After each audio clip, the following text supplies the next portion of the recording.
Well, hello everybody. Welcome to Soulful Sunday. Wow, I am so grateful to, we're on Solutions with Aquarius Rising Africa, of course. So I am so grateful to have back with me again, beautiful Andi Bond. How are you, Andy? So good to have you back. Welcome. Thank you so much. I'm grateful to be here. Doing well, hanging in there, feeling very grateful about a lot of things. And so, yes, I'm very glad to be back. Yeah, I mean it's been a while since we've chatted because and I know you've had some changes in your life. I was also going through some things in my life, so it's really just good to connect. I think it's been what 2, 3 months now since we last actually spoke. We have spoken off air, which has been wonderful, and but so happy to have you back. So today we're going to talk about the more about the Cherokee culture.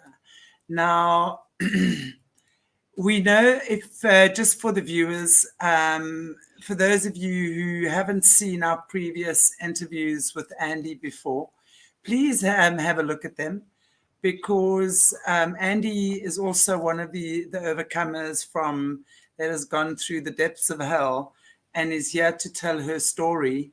Done so much healing in the last few years. So it's such a pleasure to talk to you because you're one of these that went to the East and actually discovered the Eastern uh, teachings and the secrets, the missing links and the secrets of the Eastern teachings as well, which you've also done some previous interviews on. We're definitely going to be expanding that in the future.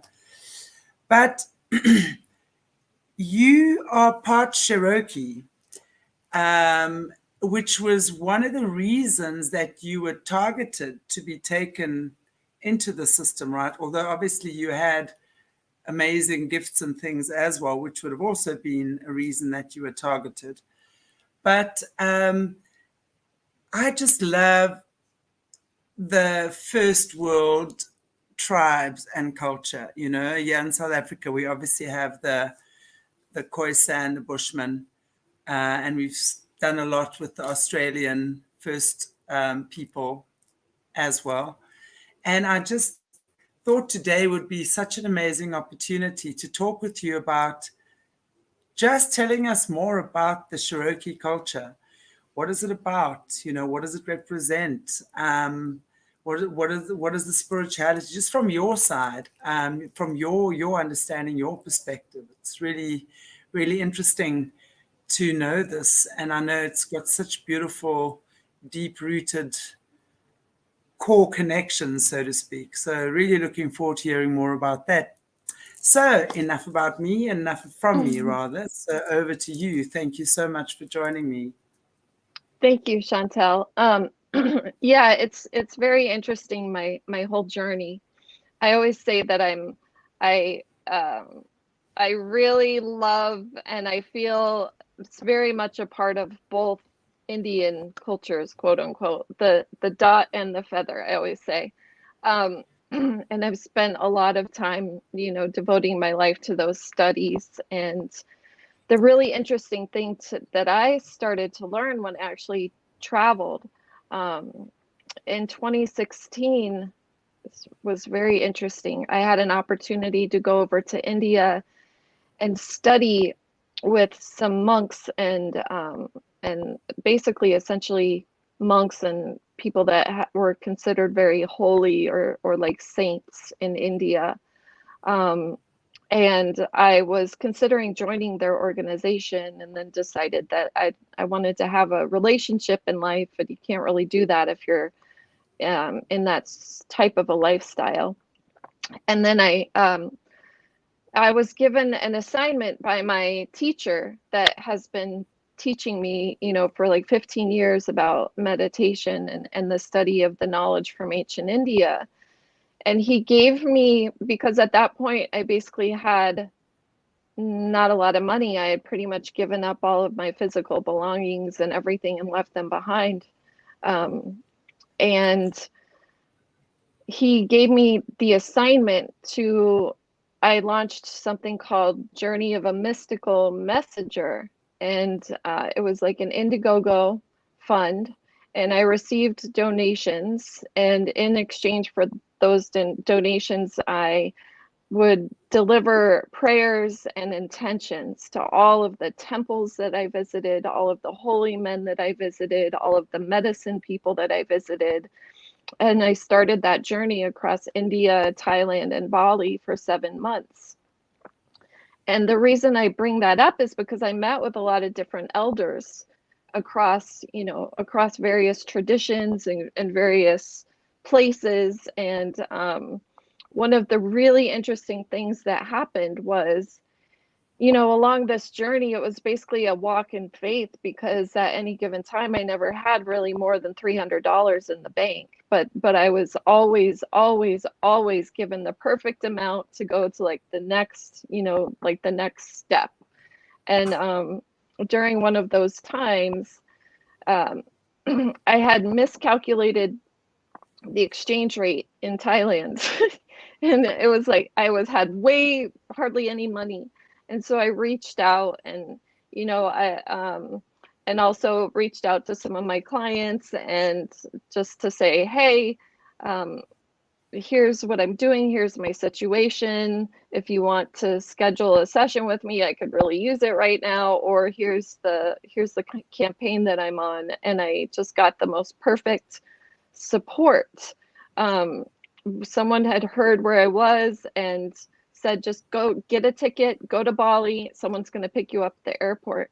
And the man that ended up picking me up was one of the elders from the most ancient village in Bali, in the northern part of the island.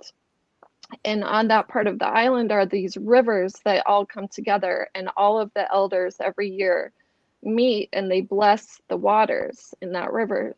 And I was given a place to stay, I was given money, and I was connected to the local elders. And so I got the opportunity to learn some of their teachings. And what I found in Bali is very interesting, because it was very much like a mixture between the knowledge from India and the Native American knowledge, very much. And so Wow. I just I want to wanted, yeah. I just want to say this, sorry to chime in, but that is something so highly ordained. The way I see that is because, as you say, you're just receiving the perfect amount for, and that, when we look at synchronicities like that, I mean, it can only be from God when we have such perfection and such perfect synchronicity. And as you say, then meeting one of the elders coming to actually pick you up at the airport from this tribe, and having the opportunity to learn with them. Wow, that is incredible. I mean, that is what I really just call karma. That is just your karma playing itself out, and just tracing you your steps exactly where you need to be. So looking forward to hearing more about that. Yeah, I'd love to know what you learned with these guys. Yeah, I mean, the first thing that I wanted to point out is just how similar these ancient teachings and cultures really, really are. And across the world, a lot of it is still maintained to this day. And I saw that in Bali. And then I had the blessing about a month ago that has been really something that I've always, always wanted to do, and just had it's been like a lifelong dream of mine to go to the Cherokee reservation and connect with, with that part of the world and that part of my heritage. And I was able to go there with my mom and spend some time there and do some research and discover more about my heritage and about the journey of, my ancestors. And I found out about, my great grandparents who lived in Tennessee and were taken from Tennessee on the Trail of Tears over to Missouri. And but it was just really like a pilgrimage. And the beautiful thing about that reservation there in Cherokee is they still maintain a lot of the traditions, you know, and so a lot of these things really do still exist. These ways of looking at the world and cultures. It's just they've been very much suppressed in a lot of ways or destroyed in a lot of ways. You see that in India. You also see that in the US with a lot of the younger generations of Native people, because they've been so westernized, and kind of the ancient teachings are sometimes the young people aren't as interested, you know.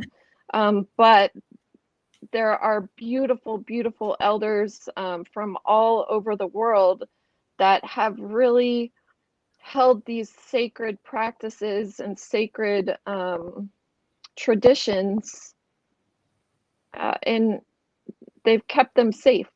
They've kept them safe, you know. I think that I think that's so good to hear you say that as well, because I do believe that, you know, if we're just looking in the world where we're living in nowadays, um, it doesn't take a genius to figure out there's a very dark force that's governing this planet right now, which means that there are these ancient, beautiful traditions with which the earth, I believe, was created to begin with, have been suppressed, most definitely. So it's wonderful to know that there are still people who, as you say, hold that sacred light or that sacred candle, and that you manage to find some of these people on your journey, you know, and I know because you've spoken about that as well in one of our previous shows, where you've learned with some of these people, and especially in the Eastern teachings, how also they've kept a lot of the knowledge from the East away, like with the yoga teachings and stuff like that. There's a lot of stuff that they've missed out on. So the West is not getting the full picture.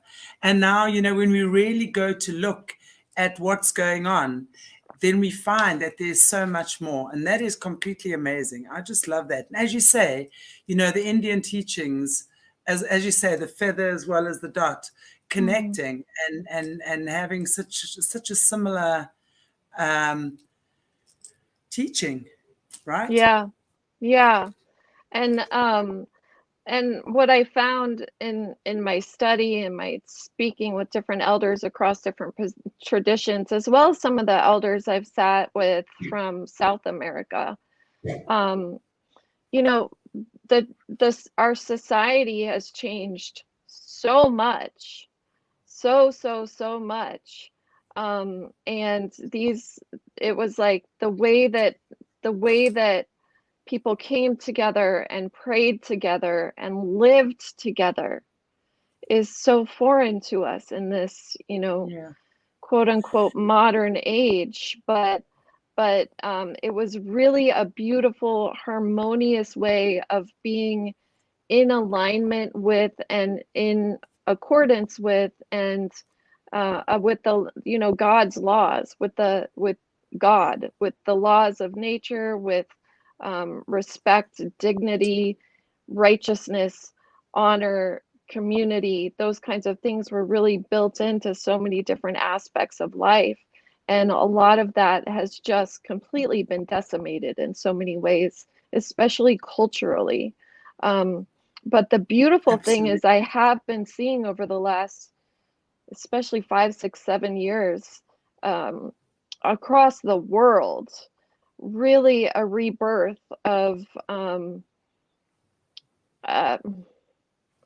not well. There is a rebirth of some of the ancient traditions and ways of living.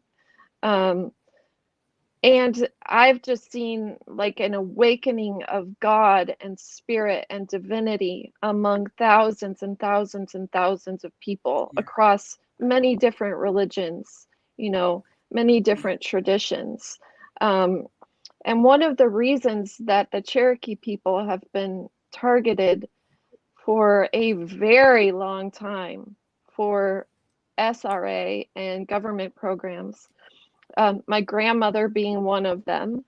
You know, it started is because, first of all, and I have spoken to Cisco Wheeler about this as well. She's Cherokee as well, and she and I have had a couple conversations in regards to the Cherokee lineage and the Cherokee culture, and the fact that the Cherokee tribe has been traced back to one of the original tribes, one of the original 12 or 13 tribes. So that is one of the reasons that the Cherokee people are targeted. You know, um, That would be their spiritual gifts. And just for those viewers who don't know, and I'm sure our audience is quite awake, but just for those who might not know, SRA is satanic ritual abuse. And obviously it's what the Lucy's do,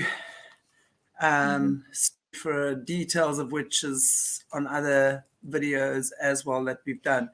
But and it's interesting what you say, because as part of the original tribe, right, you would have very strong spiritual connections to the earth, to your ancestors, to nature, to God. And that's those would be the energies they would then be trying to harness, right? Absolutely. Yeah, it's the one of the main reasons I was targeted is because of the Cherokee bloodline. And it's very well, I don't know how common knowledge it is, but the Cherokee or other indigenous people or certain bloodlines, certain blood types, certain groups of people have sort of very naturally occurring spiritual gifts. And that's definitely true among the native people, the Cherokee being one of them, and Yeah. so it's just it's natural abilities, just natural or natural gifts or abilities um, to see Connect. or perceive or connect. That's just kind of built in. It's in, and then the other standardized testing and things. I sort of checked all of the boxes as far as IQ tests or whatever different abilities that go along with the natural spiritual gifts. And but I certainly know and have experienced that we all have spiritual gifts as humans. God gave us those, and that's one of the things that many people have kind of been taught through the degradation of culture and the sort of the MK Ultra brainwashing that is the entire apparatus. People have been taught to sort of turn those off or turn away from them. But we all have very beautiful ways of interacting with each other beyond just the five senses. Why do you think? Why do you think? Sorry, I've got a dove caught in my house here. Oh Andi, no. please carry on talking. Just give me a minute. Sorry, guys. I want to just let the dove out. Obviously, it's come to say hi, so I'm going to put myself on mute for 5 minutes.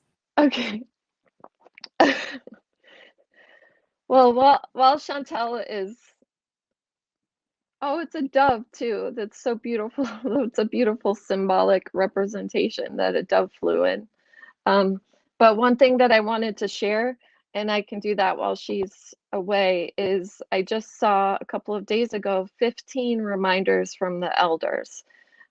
Number one, so this kind of gives a good overview of, let's say the spiritual beliefs or the spiritual foundation, the teachings that are represented by the native traditions.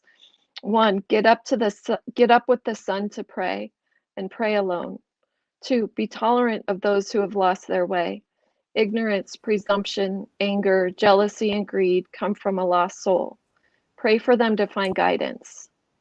Number three, find yourself by your own means. Do not let others make your path for you. It is your path and yours alone. Others may walk with you, but no one can make your way or walk your path for you. Number four, treat guests in your home with great consideration.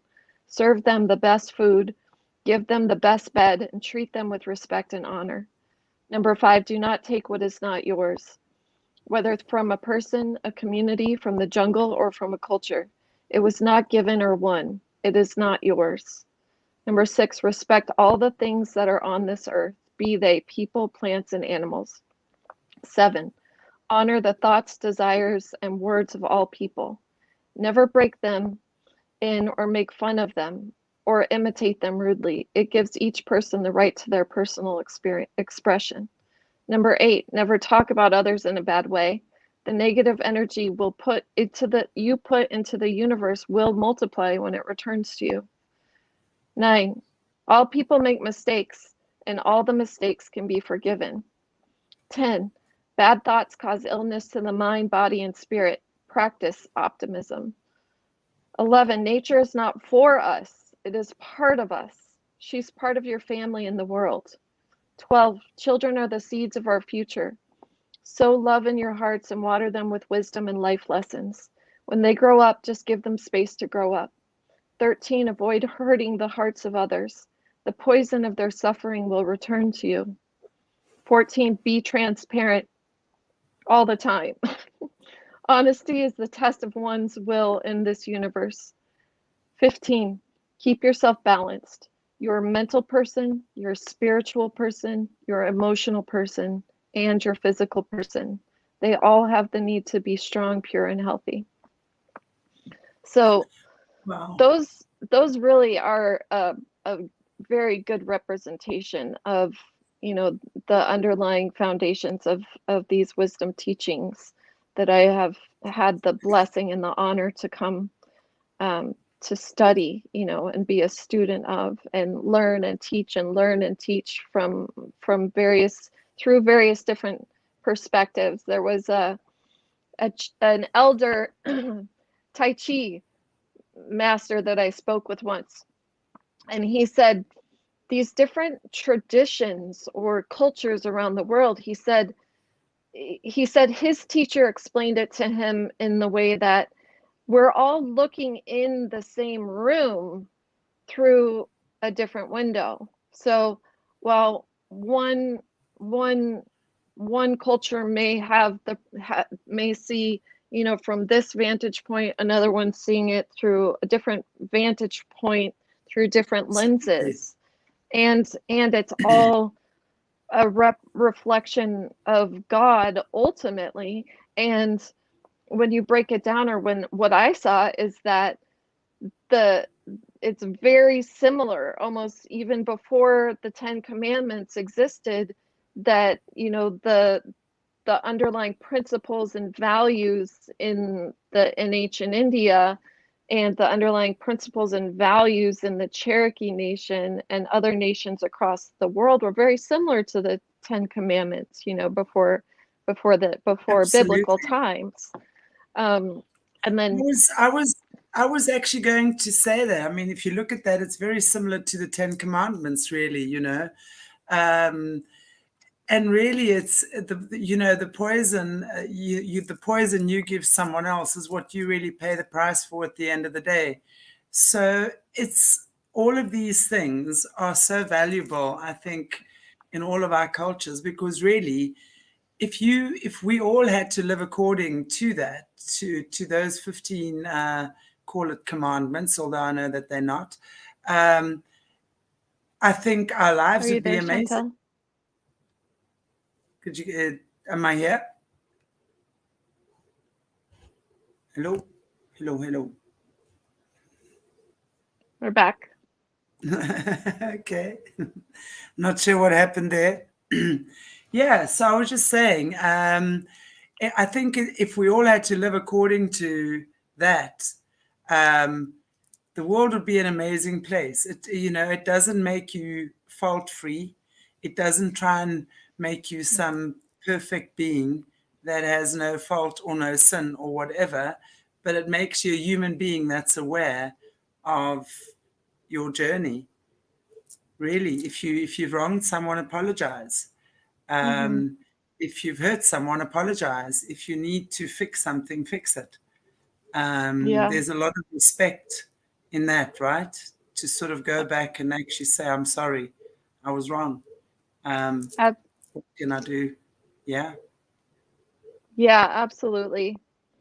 And I found in speaking as far as Jesus goes around the world, I've when I come into contact with elders and in different tribes and different teachings, different traditions, there's the ones that I have chosen to listen to.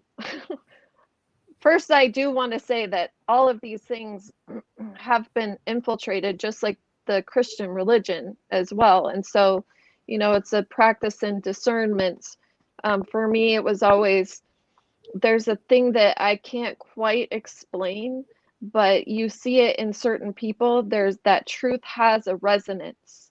There's a certain vibration, there's a certain Yeah. feeling to it. And that's one of the ways that I use to guide, to versus, authentic of God teachings versus false light. And when I come across authentic people that are holding true to the culture and the ancient traditions, which are really built around God, really built around prayer, really, really built around prayer, about praying together as a community around the fire, about just honoring God and understanding the laws of nature and how to work with them. And built into all of those laws of nature is God. You That's the one thing that Western science tries to separate God from science, that you cannot fully understand the laws of this universe without including God. And prior to in very ancient times, everything really was built around understanding these cycles that we go through as families, as communities. It was very much, the children were all taken care of by the women, and the women did their thing. The men went out to hunt and do their thing. And then there were, the elders are and were very respected in the community. There were ways to, when there were problems or issues that would come up, that people would come together with the support of the elders or other tribe members in order to work out disagreements. And most of the time, it was always through a process that involved prayer. And so Yeah. it was just so built into society, and that had degraded over thousands of years so much to where when Jesus Absolutely. came, it was much like it is now, that all those things had been lost, everything was dark. And he came to reset it, and not to mention break us free from all of the traps that humanity had found themselves in. And so I suppose part of my message is that I'm a follower of Jesus and Christ, and I've come kind of full circle back to that.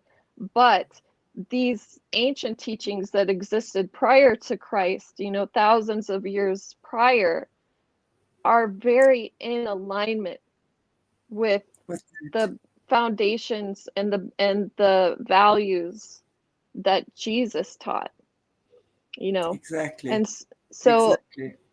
yeah, it's just beautiful to see how God has had presence and continues to have presence and will have presence through thousands of years, through thousands of cultures, through thousands of societies, Absolutely. I just love the way you've said that. I think it's so succinct the way that you've actually just put that, that God has presence through thousands of cultures and societies.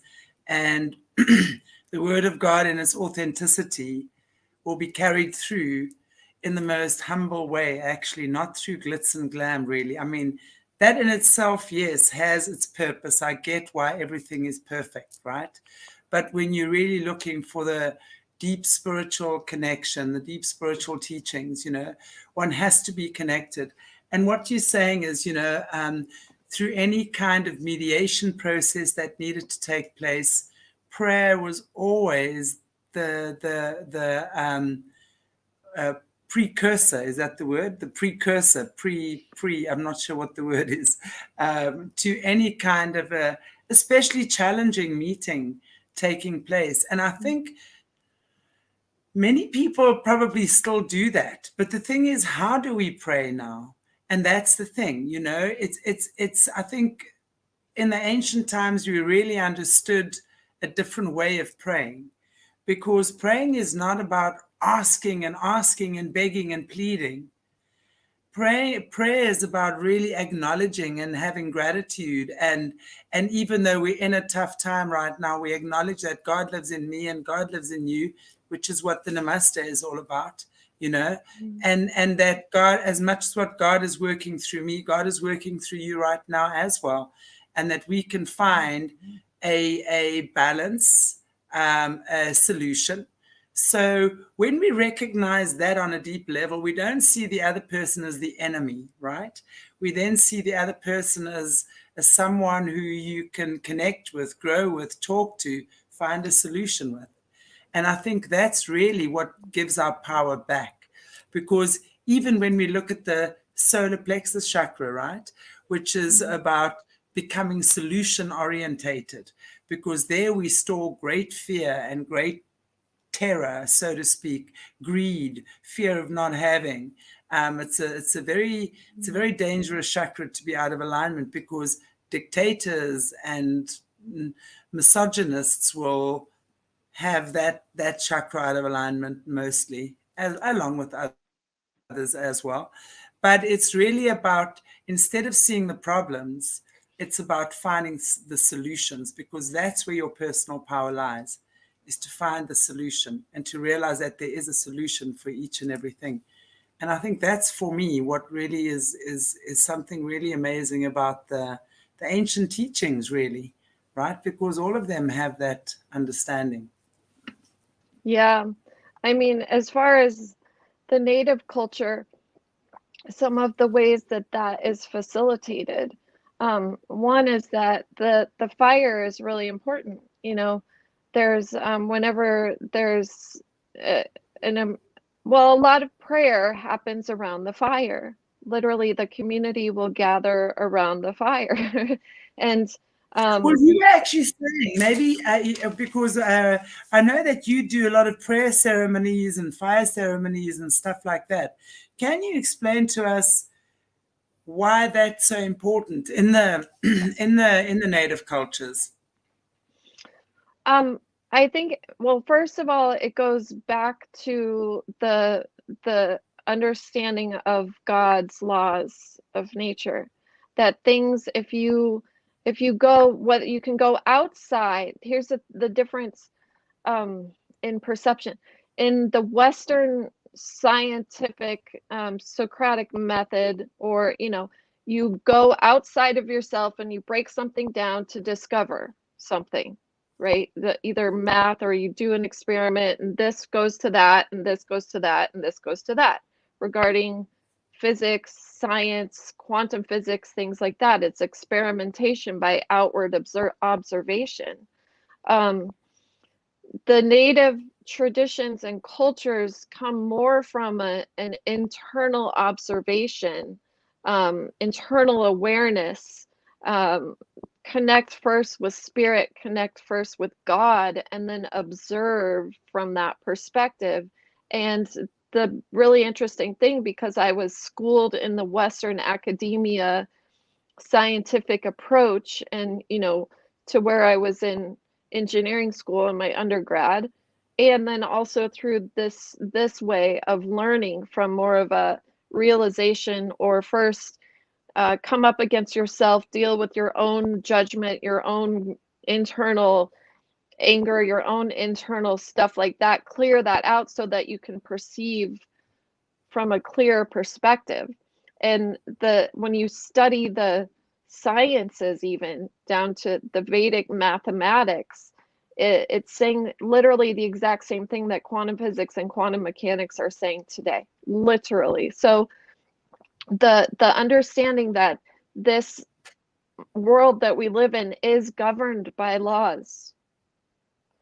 It's governed by laws, and those are first and foremost the laws of nature. And so there's great reverence and there's great humility that, you know, I'm not some human dictator that's going to come and just do my will. It's I'm a piece of the whole of this divine creation.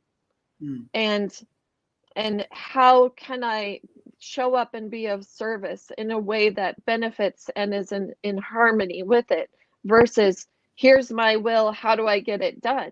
And also outside just the, you know, the material five senses, versus like, wait a minute, this is a much bigger picture.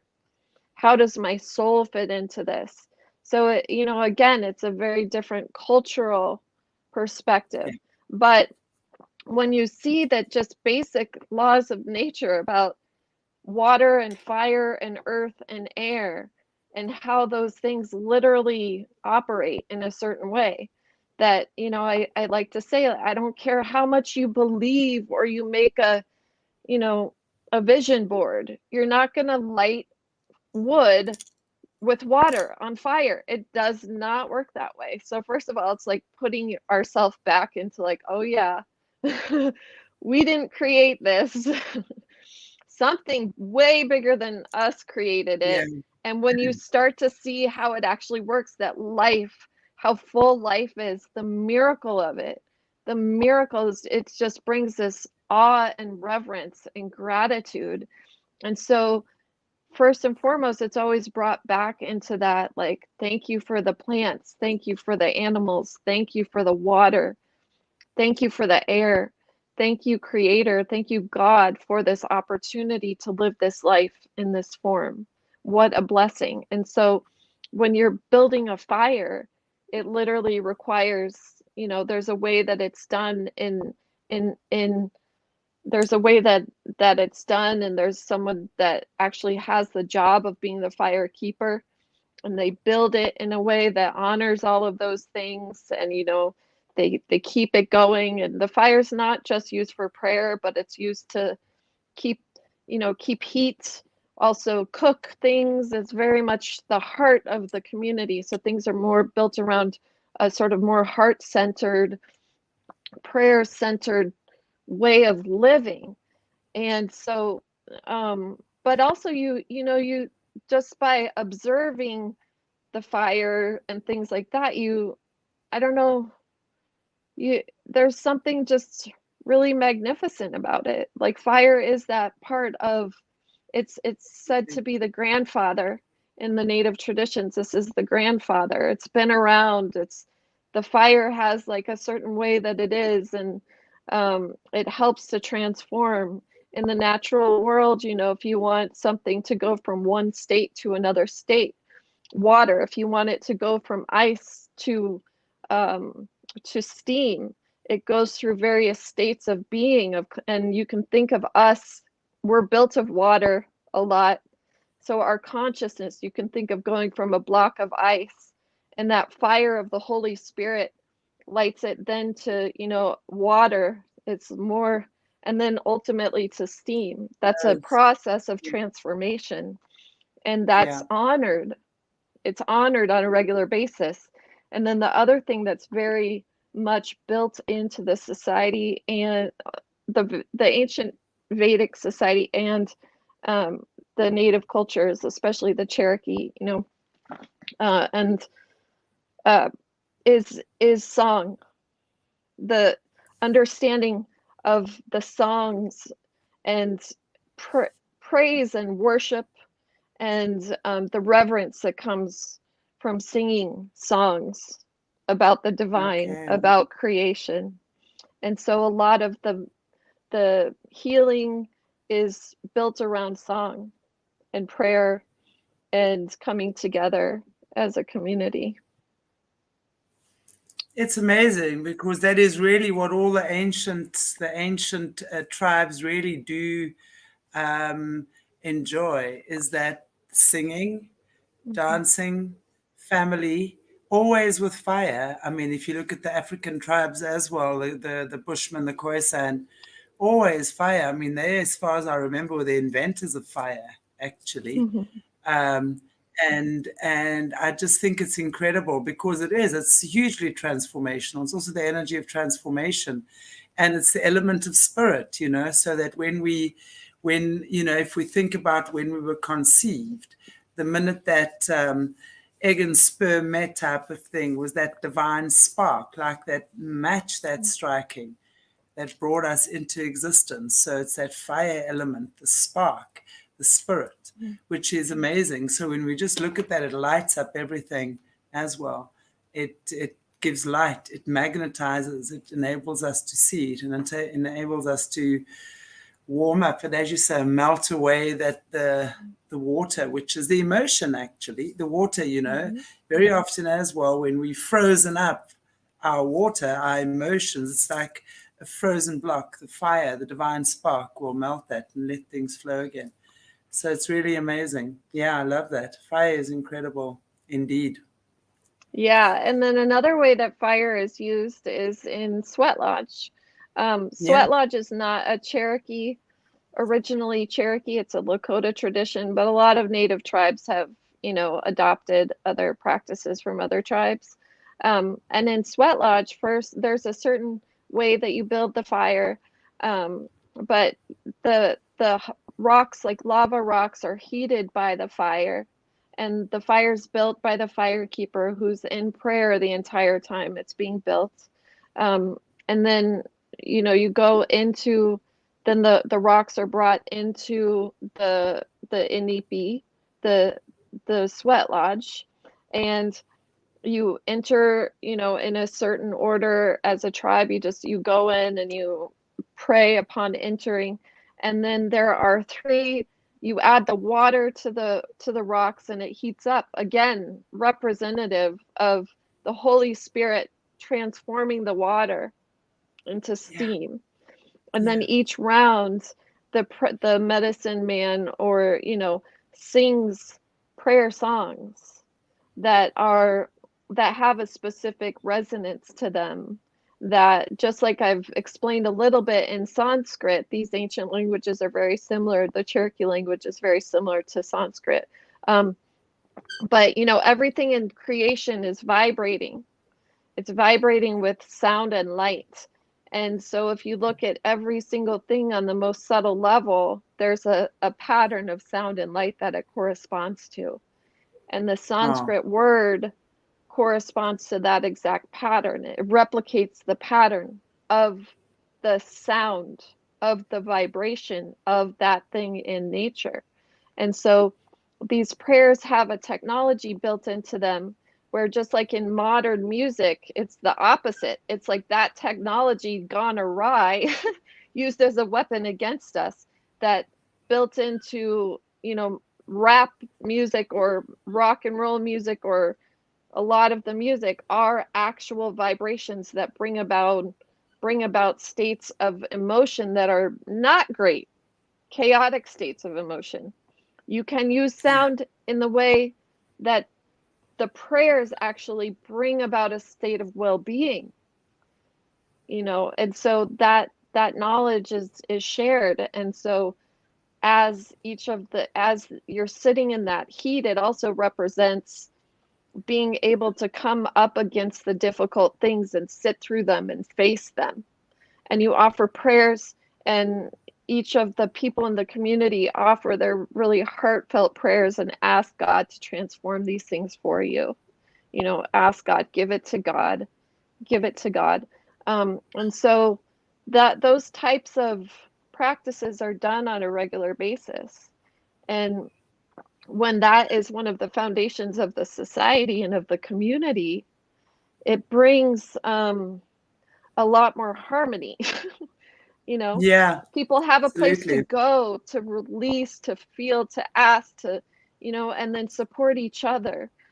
And yeah, a couple weeks ago I just met up with some really beautiful people that one of them I think is from either South Africa, but they are musicians. It's a family of musicians called the Family Freedom Band, and they we all got together and sang for a whole day, just singing prayer Wow. music, and then, you know, sitting around the fire together. And the amount of medicine that I have experienced from this compared to, you know, 20 or more years in the Western medical paradigm, where I underwent 10 surgeries and, you know, 3 brain tumors, and that just kept making me more sick and more sick and more sick. When I started to go back to these ways of living is when I realized that how much healing there is available through the divine and through the heart. Like, that really is where the healing comes in. And as a society, we've become so far from thinking of building our lives around prayer in any way. Like, not everybody, of course, but it's just not like, who has time for that? I got to do this and this and that. You know, we have so much in, and then the music coming at us and the media coming at us, that Everything. Yeah. it's a different way of operating. So go pray Yeah. first. Absolutely. It's exactly that, just that morning time. I know anyone who knows me, who's worked with me and my students and things, that morning time, that prayer time, it is so, so important to keep us grounded and connected. And it really, if we don't have that, we really, I don't know how people exist Mm-hmm. harmoniously without having that, that's for sure. So it really is an amazing um, tradition, if you will, what you're speaking about. And I know it's like the ancient traditions do have that. I mean, I know also being in India, um, when I went there, I mean, sitting the first time getting there, sitting on the floor and eating your food and looking around and like everyone's eating with their hands and you like got your knife and fork here. But 2 days later, you eating with your hands and enjoying the culture. I battled to get back into Western society after that because Mm-hmm. you become so entrenched. You would know that in the way that the people in those amazing places live, that you kind of take on that Mm-hmm. complete energy. I wanted to ask you, and I've actually written it down here. Um, Once you got out of the SRA and that horrible cult that was trafficking you, um, you went on a basically an Eastern quest um, to find the hidden teachings of the Eastern teachings and philosophies. How healing did you find these teachings for you? Because I know at the moment we understand there's a lot of people coming out of SRA, um, lots of survivors overcomers, lots of people expressing, speaking out, which is amazing. A lot of different people trying to find different solutions as to how people can heal, from this, because I think when someone has experienced those kinds of horrors from hell, it Mm-hmm. takes something very special and very, very connected and in tune with God to actually dissolve that programming. So how did you heal, or how did you find these teachings helped you in your healing journey? Um, they are the reason that I'm still alive. And the teachings that I'm talking about are um, breath practices, meditation practices, song, um, also things like sweat lodge, things like sitting around the fire singing with other people. Um, those were the things. And then also the other thing that's really beautiful about the ancient knowledge, especially India and then the Cherokee tradition as well, is there's tremendous, tremendous knowledge about the healing and medicinal properties of plants. and herbs. And so, you know, when I was recovering from my hysterectomy, and then I had to have 2 emergency surgeries afterwards, I talked with the medicine people from that I had met from Peru, and sat in prayer with, and other elders that I had met in India. There's the system of medicine is called Ayurveda, and it's basically applying these knowledge, the knowledge. You know, Chinese medicine actually developed out of the knowledge that it uses the same thing as Ayurveda. They're like cousins using the same type of information, how the whole body works as one system, where in the Western way of looking at it, it's like our body is like a car that has these different parts that you can just replace. It's not separate like that. The whole thing flows as a system in a certain way. Um, and, but the application of the breath practices for just breathing differently is where I started, and it's the main tool that I used for about 10 years. So the knowledge, the teachings, the things that actually worked for me, there was no quick fix. There was no quick fix. It's a gentle, slow process of awakening, of healing, and in my experience, you know, it's worth it, and God gives everything that that we need each step of the way, and we have to put some effort in. So the practices that saved my life were breathing practices, certain sounds that I would make, certain prayers. So it was a lot of prayer and song and breath and feeding my body good things rather than poison. You know, and so for me, it's one of the reasons I'm still alive. One of the reasons I'm still alive. And so, you know, I have no doubt about that, which is kind of why I wanted to ask you, because everything in the universe we know is frequency, sound, and vibration. No matter where on the globe you exist, we understand that to be true. At least I hope that people on this channel are mm-hmm, aware of that. But all right, guys. So there is nothing more healing than sound. I mean, we have heard countless stories over the eons about people that have been in bad accidents or something, recovering from something, and they've used music to mm-hmm, heal people. So I know, I mean, I play the Tibetan singing bowls. I know what that has mm-hmm, done to my clients, and how, for me, I mean, my cat, when I adopted her, had hectic PTSD for 3 months from being mauled by dogs. The mm-hmm, sound, the sound bowls healed her. I'm telling you that now. I could tell she didn't like it in the beginning, mm-hmm, because obviously but it was incredible how that healed. So that whole singing, and I mean, singing opens up the heart, right? Right? That mm-hmm, beautiful chanting, the vibration of the voice, of that, just the feeling that singing, that joy that singing gives us is incredible. mm-hmm, And prayer, of course. And as you say, feeding your body with healthy nutrition and great things.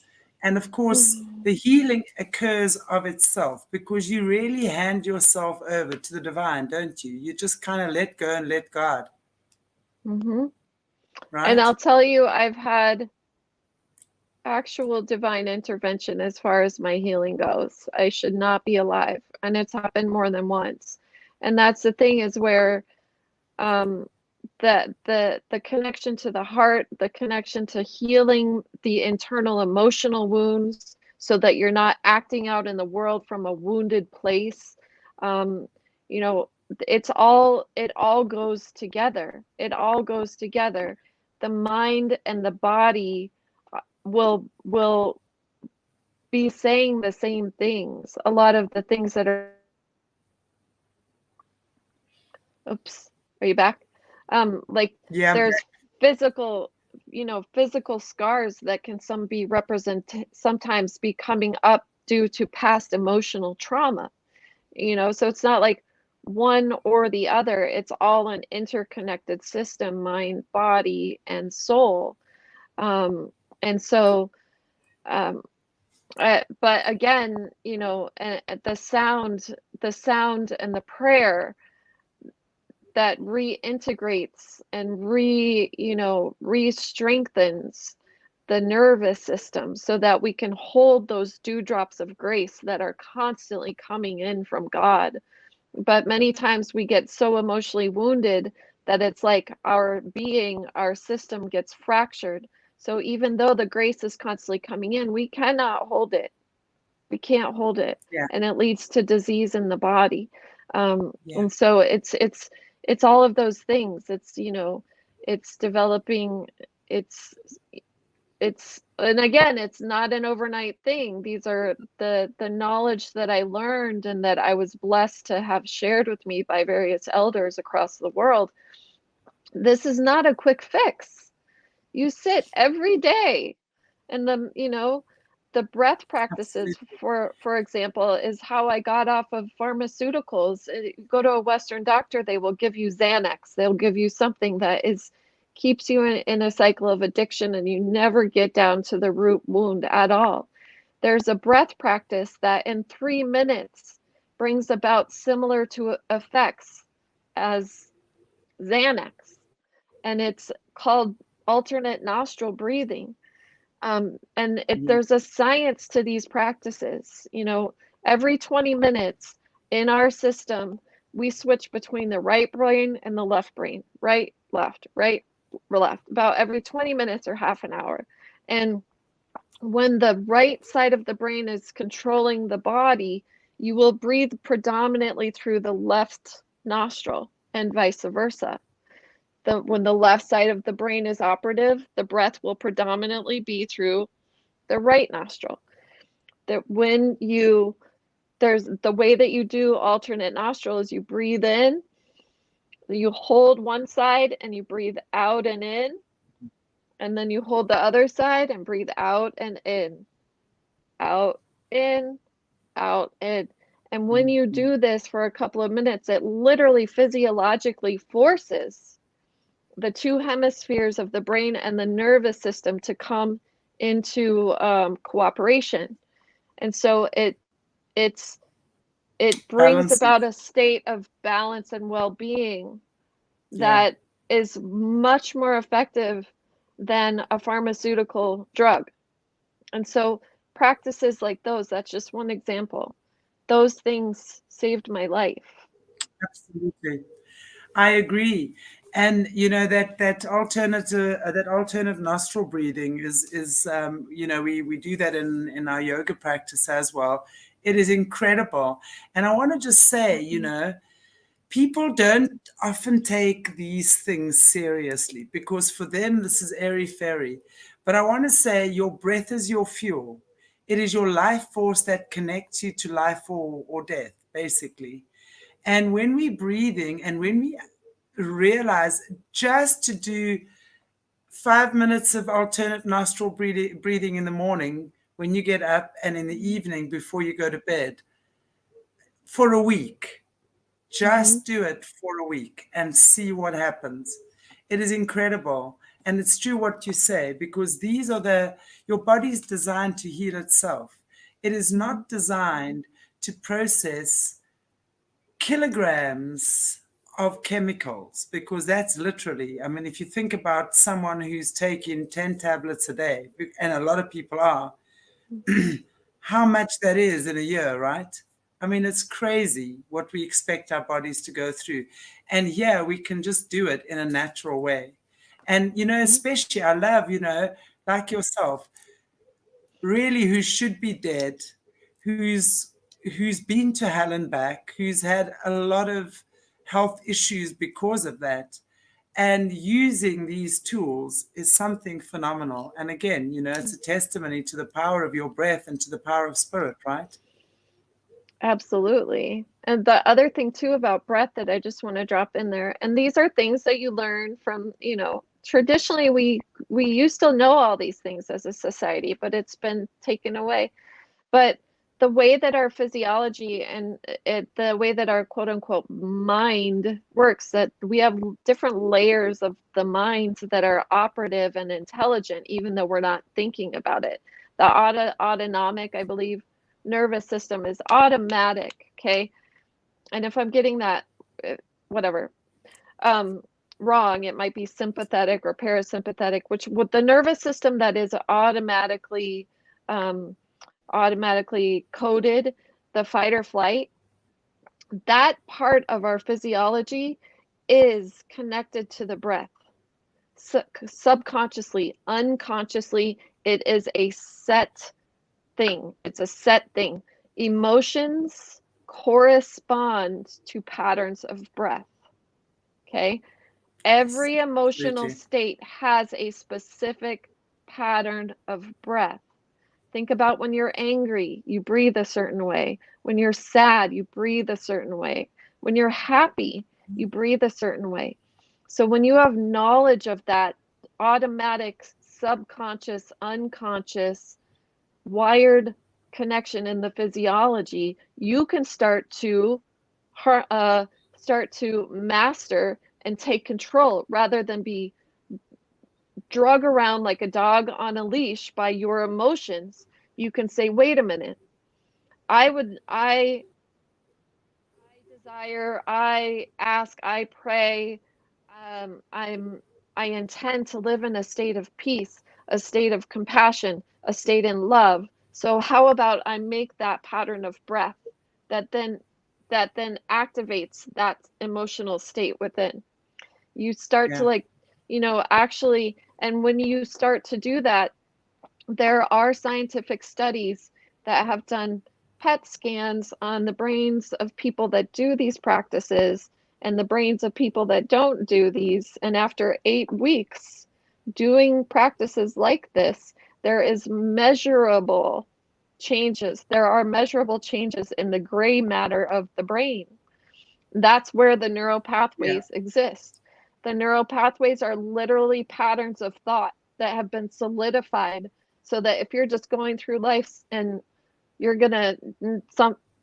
will act based on your previous ways of acting, your previous emotions, your previous experiences that have been wired into your brain.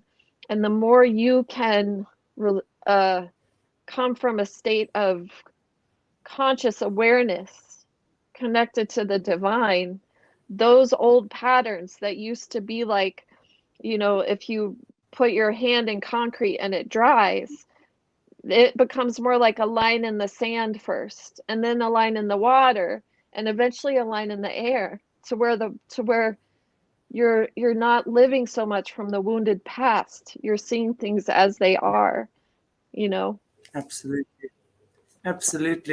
Yeah. From that moment of alchemy or healing or understanding.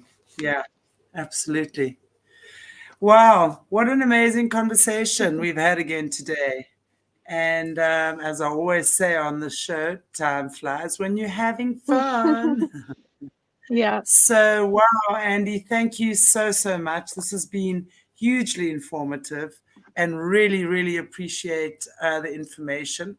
We look forward to having you back with lots more stuff in the future. So, I want to just say to our guests, I know lots of you guys ask for Andi. She's back now. So stay tuned. We're doing quite a bit of stuff with Andi in the future as well. So not sure if you have anything that you want to just end off with after our chat today. Just thank you.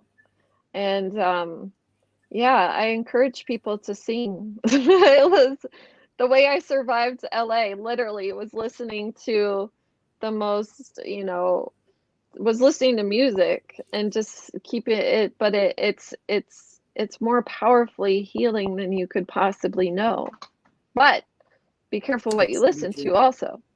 So, Yes, but definitely.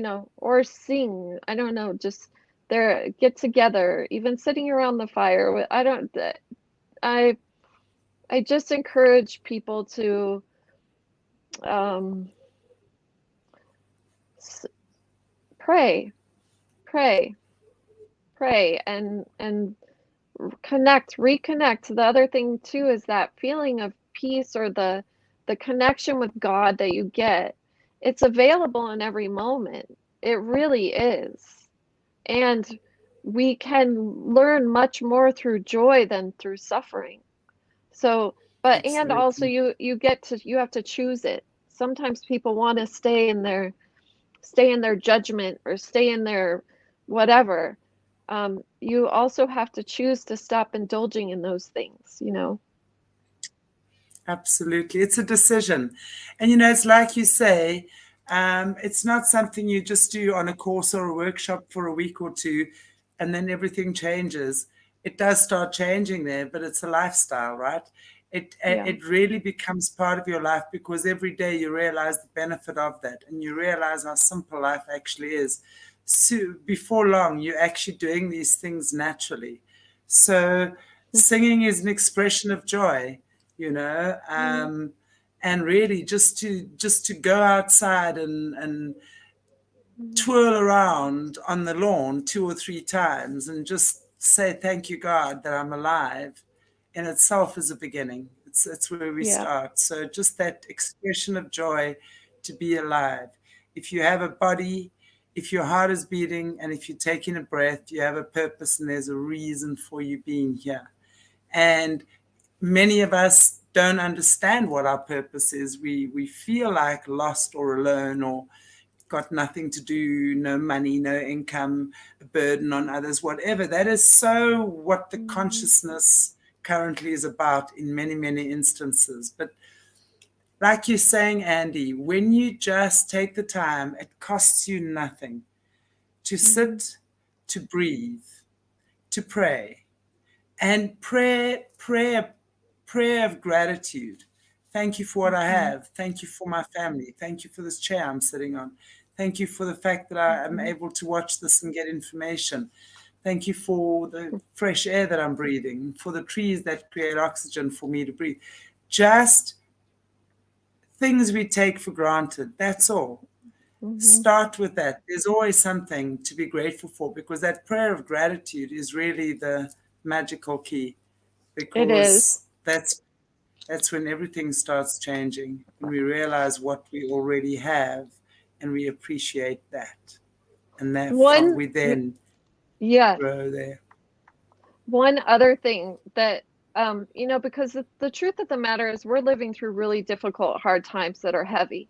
And there's some heavy, dark truth coming out that needs to be seen, or it will not change. It needs to be Yes. seen. It needs to be seen, it needs to be heard. And that what will come with that is a tremendous grief process for humanity and for society as a whole. And so sometimes it can feel really overwhelming and like really heavy. And whenever I get to that point, I do a lot of arguing with God. But I'll go and I'm like, and I'm always reminded, Andi, do you have any idea the number of souls lined up in heaven that would love to be in a human body at this time in history?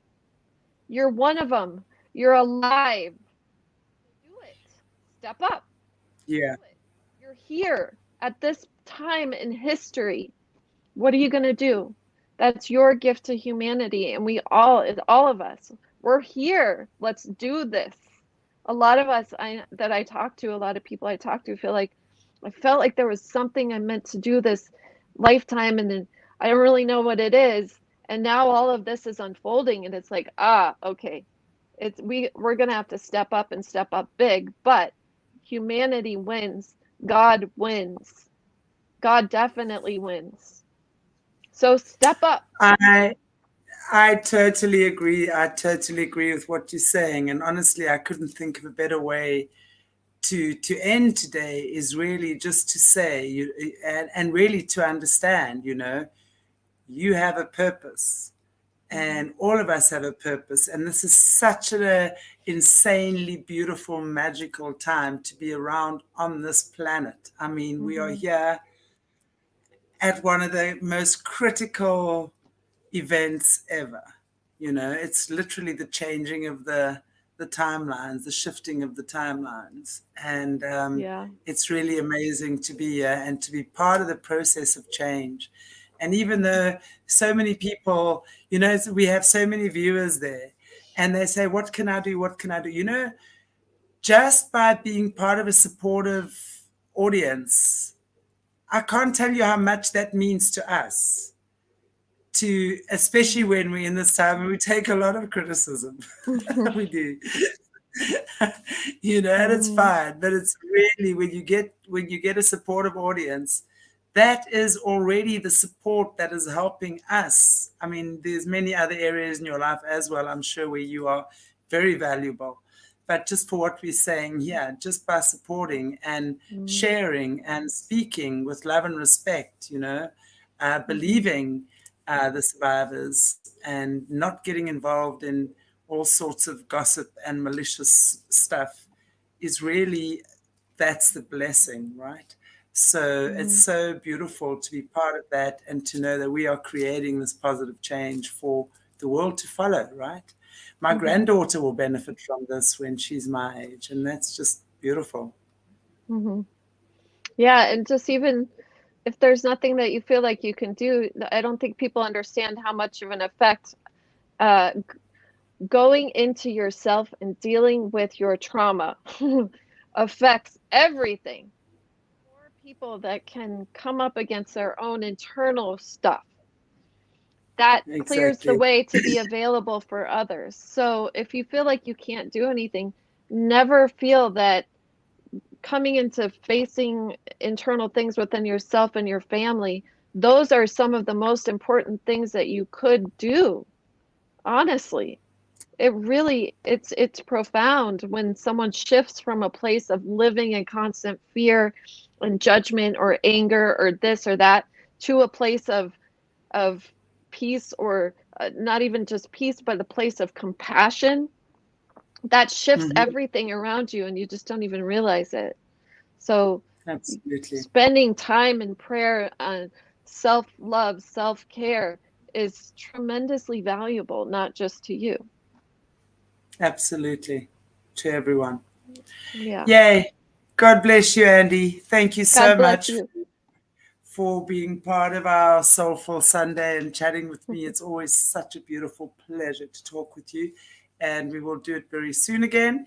So stay tuned, guys. Happy Sunday. Happy beautiful day. Happy beautiful evening. Happy beautiful wherever you are in the world. God bless you all. Thank you so much for watching. And we so look forward to seeing you very soon. Thank you so much. Mwah.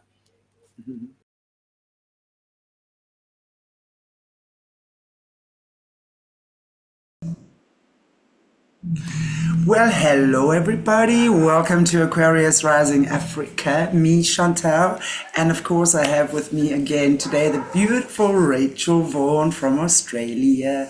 How are you, beautiful? I'm good, thank you, darling. Lovely to see you again with your cacophony of dogs. It's so crazy because I have neighbors who have dogs and I don't have dogs. And of course, I've got the noisiest dogs in this entire neighborhood. But they seem to know when I'm online because they love to come and sing and chat with everyone. So just enjoy them. They are beautiful. That's Gus and Sandy and Lady. So you Oh, all know. you're surrounded. Wow, cool. Totally. Gus is the one I always take to the beach. He's the size of a small pony. I mean, he's delightful. Oh, Yeah, wow. he's yeah. So I take him to the beach with me, and of course, I had no idea just how much of a magnet a dog can be. A human man, men and women. I'm not saying, you know, I've always heard people like meet their spouses on the beach walking a dog. I had no idea about these things. Take this huge dog. Every person, you know, stops. Yes, I think, yes, it's my dog, it's my dog. Meanwhile, it's my neighbor's dog. I said to my neighbor, you better just tell them, it's not your dog, it's my dog. Anyway, I love him. He's very cute. So yeah, that's my dogs, and those are the voices you hear in the background. But Rachel, it's so good to have you back again. And I know we've missed each other this past few weeks, and that was actually my fault because I had one time written in my diary and another time on my my calendar, my phone calendar, so I was confused. But I'm very glad to have you back, and also just to talk about these amazing topics that we have for today, which is pretty much harmonizing the ley lines. We're talking about the supermoons and really how important it is at this time to raise your frequency and what that all entails. So over to you, beautiful. Tell us about, I mean, I know you're doing this amazing course. I am so grateful to be sitting on your course that's starting in September. So I'm going to give you guys some amazing feedback soon because I will be joining Rachel's, I think it's called your psychic development. Is that what you've called it? Yes. Right. Yeah. Course. Yeah. So we're learning about how to see ley lines, how to read auras, how to manifest ethically, how to use self-affirmations for protection, to get rid of old curse energies from family lines. So there's a lot in there. So there's 4 dates and we get together and we all just sort of learn together. And the last session's a question and answer session, which is very lovely because then I get to see what people have learned, what they need, you know, confirmations on or clarification about, which is really cool. But yeah, the energies at the moment are pretty full on. So I've had a whole slew of people come to me to say that they've had sleep paralysis and they feel like they're having this demonic attack. So I did put something out about that the other day, and I wanted to share that again today because it's such a common experience. So I hate to quote Wikipedia, but up to 50% of people will have these experiences. There's a really powerful painting called The Nightmare by Henry Fuseli, quite an old painting, and it depicts a woman sort of comatose in the bed, lying backwards with a demon on her chest and this nightmarish horse looking in through a curtain. Wow.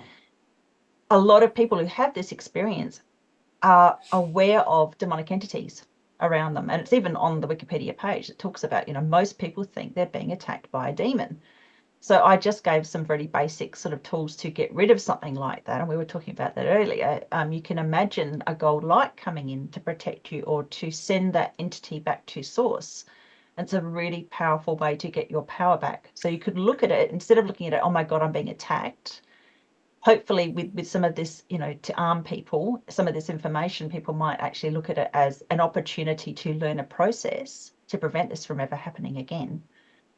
It's pretty full on, but there's a lot of other stuff that's going on at the moment. So the energy are really intense. So I liken it, as I was saying before, to it's like winding up a rubber band. And as we get closer and closer to December, in December, the ley lines of the planet will harmonize permanently. And this is a big event. This is something pretty spectacular. So it doesn't happen very often. I don't know of any time in human history. I assume there would have been times in Earth's history where this has happened before. Possibly it's an every 26,000 year process as we come into this beautiful golden age that we're coming into. And it's called harmony time, harmonizing for a reason. I believe it brings in a harmonic balance, which will make it very difficult for dark attachments and puppeteers to have much power here anymore. I think most of them are going to have a very difficult time holding on. So as we come up to that, as you often say, the old Lucies are having a kick in the guts. They're having a tanty. They do not want to let go of their toy. So it's like the rubber band's getting tighter and tighter. Add on to that all these supermoons that we've just had one. There's one coming up in the next 3 months. Up until November, we've got a supermoon each month. It's an interesting time, but what I wanted to pass on today is not for people to be, you know, dreading that, just to be cognizant of the fact that it's a short period. It might get a little bit more intense, but we can get some relief at the end of the year. And again, I don't think it's all just going to be wonderful once December's passed and we've come into the harmony time. It doesn't mean everything's just hunky-dory. But what it does mean is that those that have had power here, they won't have power anymore. So, you know, there's still going to be some interesting times as the old structures fall apart and our new structures are rebuilt. And I've heard astrologers talk about this as well. It's exciting.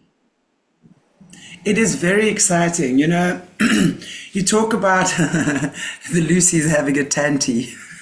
That's so Australian. Tanty. Tantrum, by the way. Tantrum, yeah.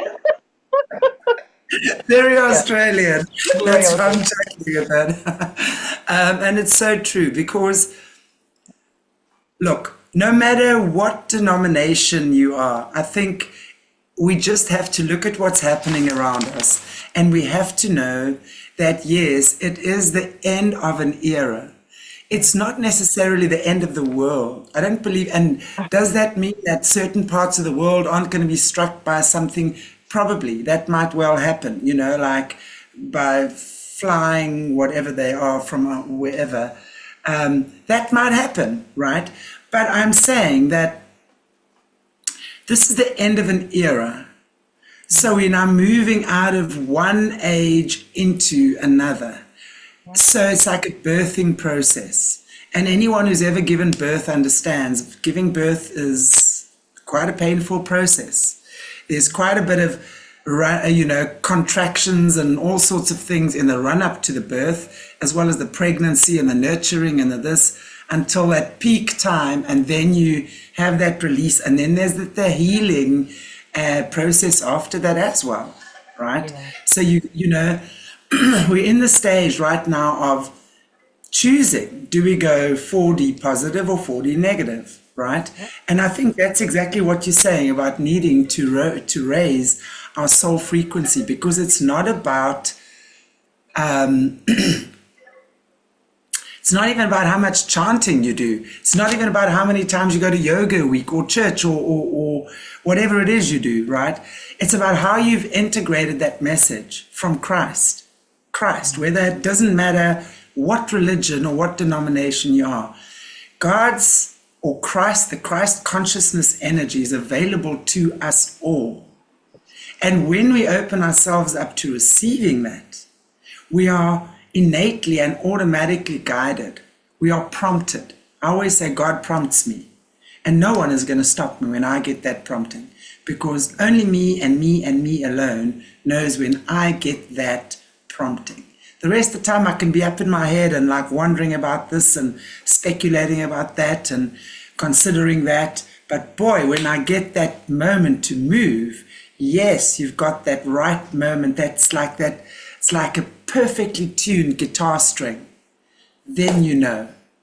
And that's what works for me. And we all have to be aligned and attuned with spirit in order to receive that, because that's going to be our saving grace.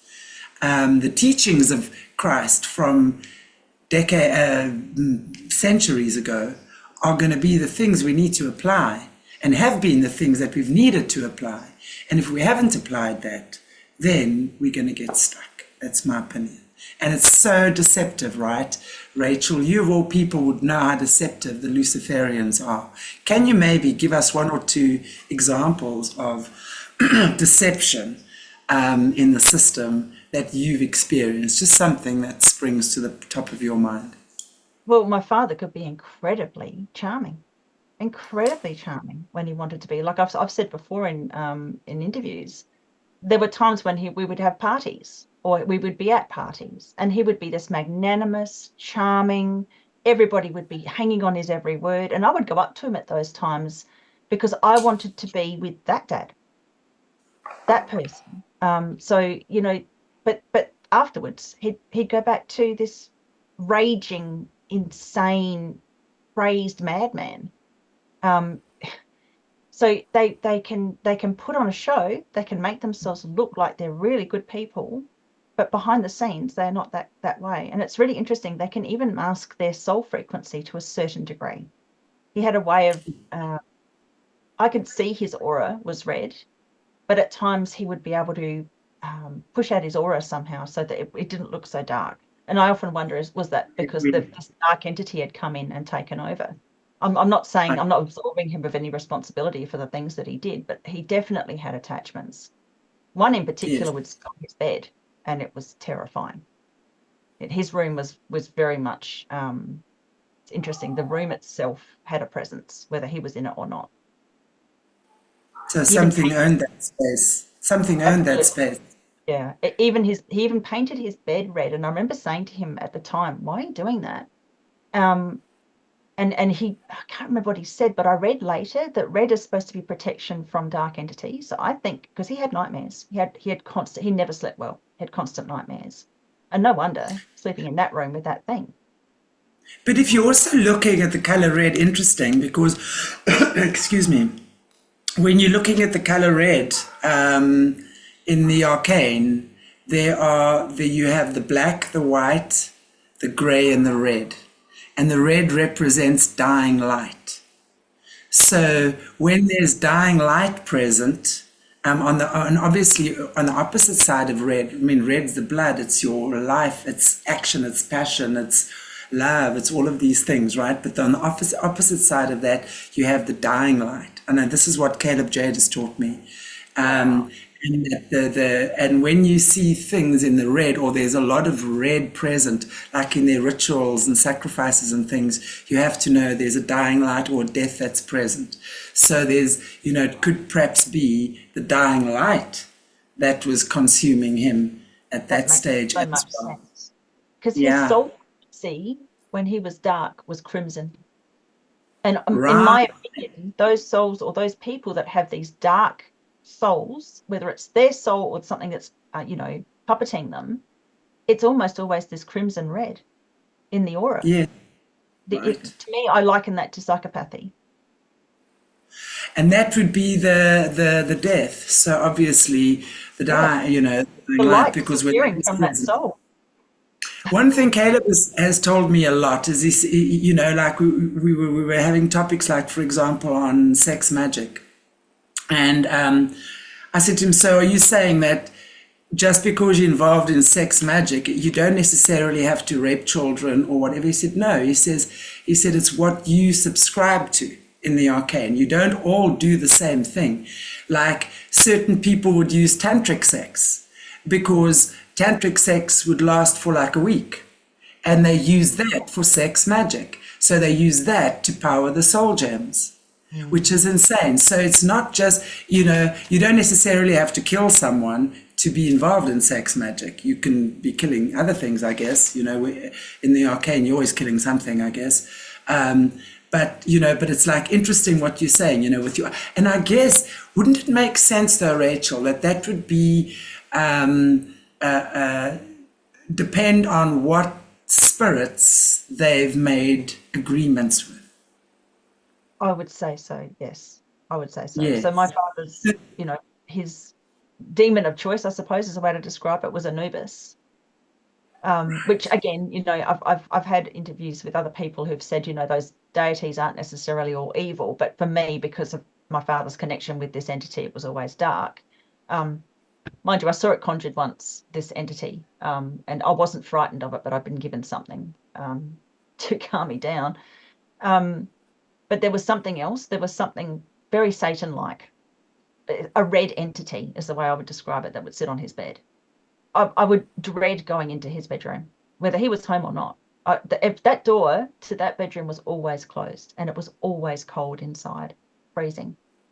And again, I know that now. It's interesting. It was right next to the bathroom as well. So when you've got a wet area in the house, anywhere there's water, that is power. I know you know this. That's fuel for manifestation for otherworldly entities. So yes. I think that whatever this thing was sucking the energy from the bathroom and utilizing it to produce, phenomena, but also it would suck the ambient temperature out of the room.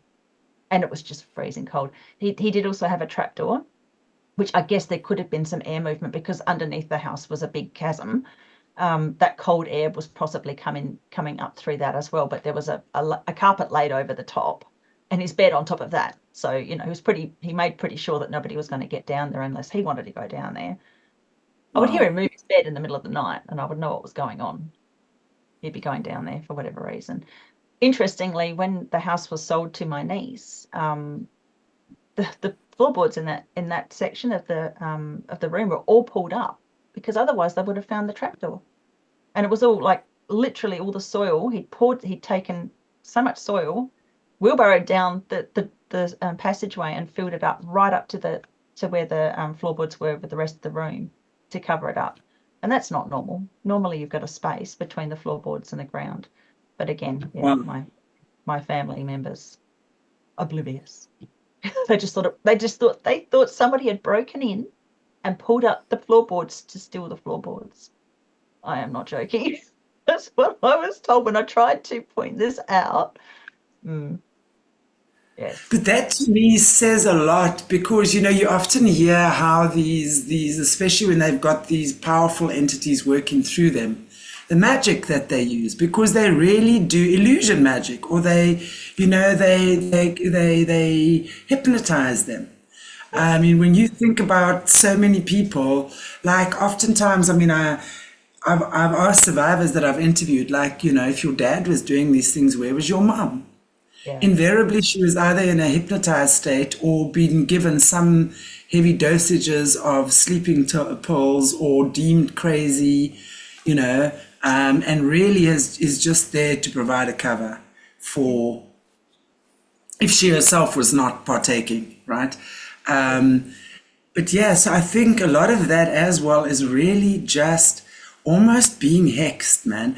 The more I see this, Rachel, the more I hear these stories, the more sense it makes to me that people it's almost like in a cloud, Yeah. like smoke. When you're sitting puffing away and there's all the smoke around you, or mist, you can't see what's 30 meters ahead of you. You can maybe see 10, right? Yeah. But that's all that they require you to see. So they keep you in that haze. Right? What do you say? Well, with the veil, so I keep getting that the veil is disintegrating, and a lot of other psychics are talking about this as well. And again, I feel like that is disintegrating very rapidly as we come up to this harmony time as well, because my impression is that once we get to the harmony time, the veil is no longer existent. And I keep being shown these little ones being born now will never have the veil. So that all sort of adds up to one big picture. With that, along with the fact that from November of last year, we're in a 4-year astrological alignment for truth, people are going to have to wake up. They don't have a choice. And I see the next few months are going to be a bit chaotic, because people coming out of that cognitive dissonance, whether it's because they've got family who've made allegations and they've never paid attention, and suddenly they realize, oh my God, it's true. That's a shock. That's something that they're going to have to deal with, whether it's recognizing that maybe the government doesn't love them the way that they think the government does, or these institutions that we've discussed but we can't talk too much about on various platforms. That is going to become a big wake up for a lot of people very, very, very quickly. So again, what you're saying before, people getting to these higher and higher frequencies, I think a lot of us are expected to show the way. And we have been doing it in many ways, a lot of us. And there's many, many people that are awake. Many, many people. Yes. We are not alone. Yes. No doubt, pretty much everybody watching this, unless they're trolls trying to get information, they'll be awake too. They know what's going on. We need to be there for these people when they come to this horrifying conclusion that we've all come to years ago, or decades ago. It's going to be a little bit full on. But again, I see this as a really positive thing. It's like when you've got a boil, it has to be lanced. And then the healing can begin. And it's always painful when you squeeze it. The most painful thing is squeezing it. So in that moment you're going through it, it's like what I'm seeing is, the bottleneck. So we're getting, and if your energy is loaded with nonsense, you're not going to get through the bottleneck. Yeah. There's a bottleneck where everything is coming together right now, and our choices are being squeezed out of us, if nothing else, right? The true reflection of who we are, is actually coming to the surface now. Our true person, true spirit, not person, spirit. And those of us who are working in harmony and in alignment with spirit, we're good. But there are still people that have, I look at, honestly, so many of my South African friends, people, and I would say all of my friends are awake, definitely. I wouldn't be friends with them if they weren't. Yeah. But there are some people, and I know well, they will look to a certain degree and they won't look anymore. Yeah. I think we in this country are so used to corruption.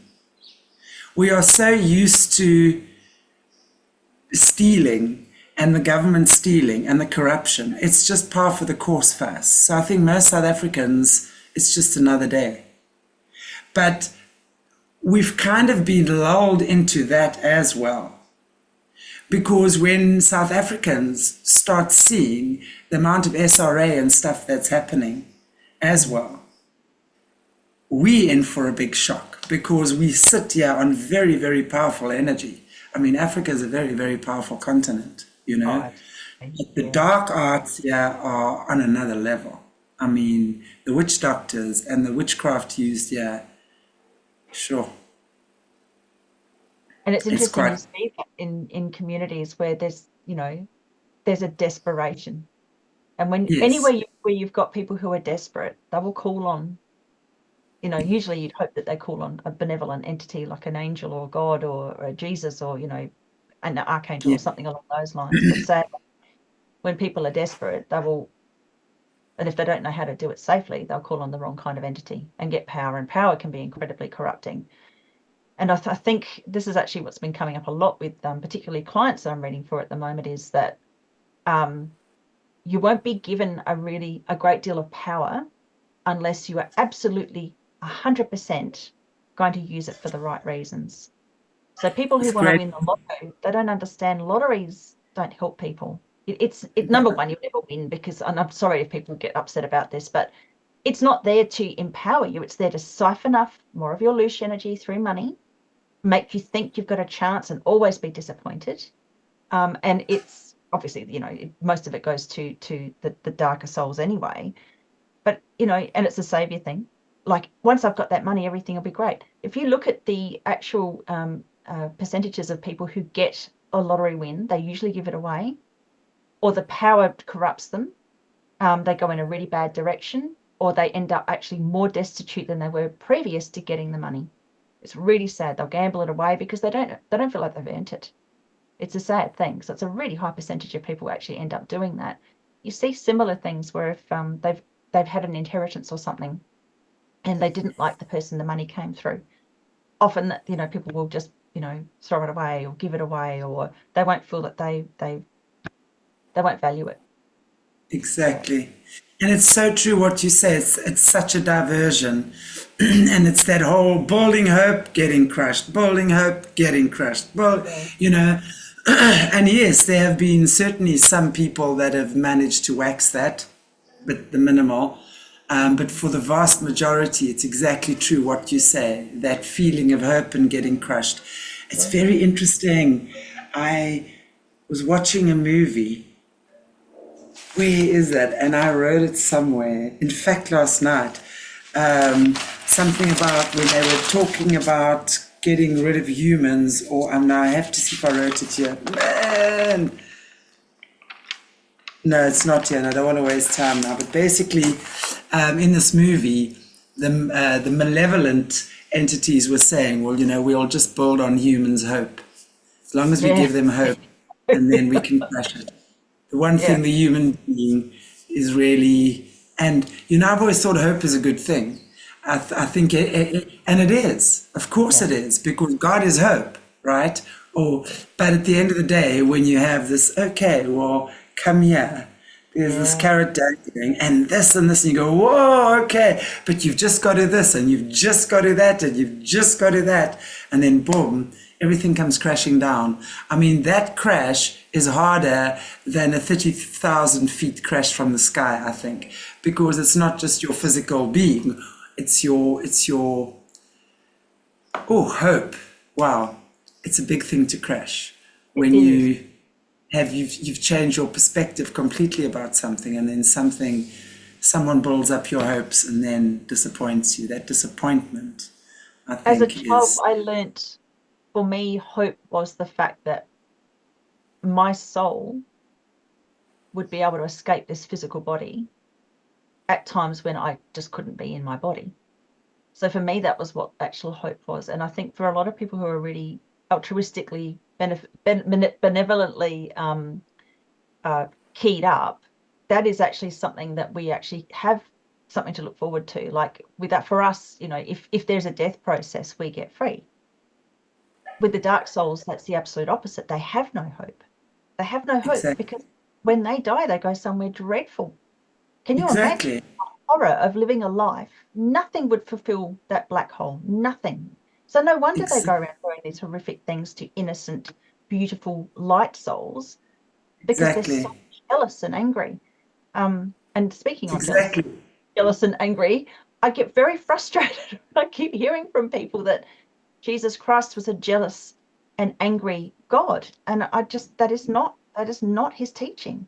It is absolutely the opposite. And I've been surprised how many people have come forward with this, but I think it's a complete and utter misinterpretation. Jealous, angry entities are demonic. Jealous, angry people are dark. They don't have any hope. So yeah, it's very interesting. Without hope, the soul dies. Exactly. And I think it's so interesting that we're saying this, because I was literally this morning having this conversation with someone about, us as humans, and obviously, these dark entities, and they have no hope of turning around. But Rachel, I'm going to say this. I'm going to go back to a previous theory that I'm saying, that how far can they be pushed before there is no hope? Hope is always there. Just because they've lost hope doesn't mean there is no hope. That's where it's so important for us to recognize projection, because when these guys know exactly how to project onto you, they're masters of energy. They're masters of energy. And most of the secret societies, they live with according to certain philosophies. And these philosophies, I've noticed, all have to do with energy. So let's go before the secret societies. The universe was what it was and is what it is. Our forefathers have understood and broken down energy into each and every particle and helped us to understand how energy works. Energy is unemotional. Now you can either take it, twist it, contort it, screw it up, manipulate it, abuse it, or you go in alignment. You just go with the flow. Right? There's those two options that you have. You either of the light, all of us are of the light. The devil is of the light. Lucifer is of the light. I mean, he was created from God. Of course he has to be of the light. Just because he's operating as the monster, if you want to look at it in that way, that he is, with all his army of demonics and 10 quadrillion things, everyone is created from light. Even the alchemists who create these babies and things, that's still created. The dying light, I can understand that, because I always see those entities as this red color, which I always sort of take as in red. Yeah, I can see it now. I used to get very frustrated when people said that, but I can understand it now, thanks to yourself and Caleb. Caleb, yeah, he's amazing. I mean, Caleb spent 35 years in the arcane. For those of you who haven't watched his stuff yet, guys, you need to go watch it. I mean, this is a guy that has been literally from in the womb. His mum, he had a twin, and his mum had a late-term abortion, so it was trauma in the womb already, and missed him. And from being sold, he's half Native American, half German, from being sold, at the age of 2, his mother didn't want him, she never wanted him. Gave him to her sister, who at the age of 4 then sold him into Catholic services, and of course was adopted by a Scottish Freemason family who adopted 11 Native American kids. And of course he's got all the bloodlines. He's half German royalty, half Native American, all the right spiritual bloodlines, all the right blood groups. A born warrior, and boy, did they exploit him. Yeah. Okay.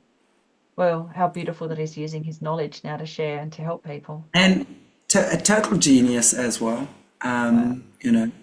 Master of psychology, so understands these things as well. So, I mean, and this is what I love, and this is all about raising the soul frequency, because I see someone like him, who I've worked with now very closely for about 18 months, come out from where he's come, and publicly doing his healing. I mean, everyone knows Caleb is publicly healing with us.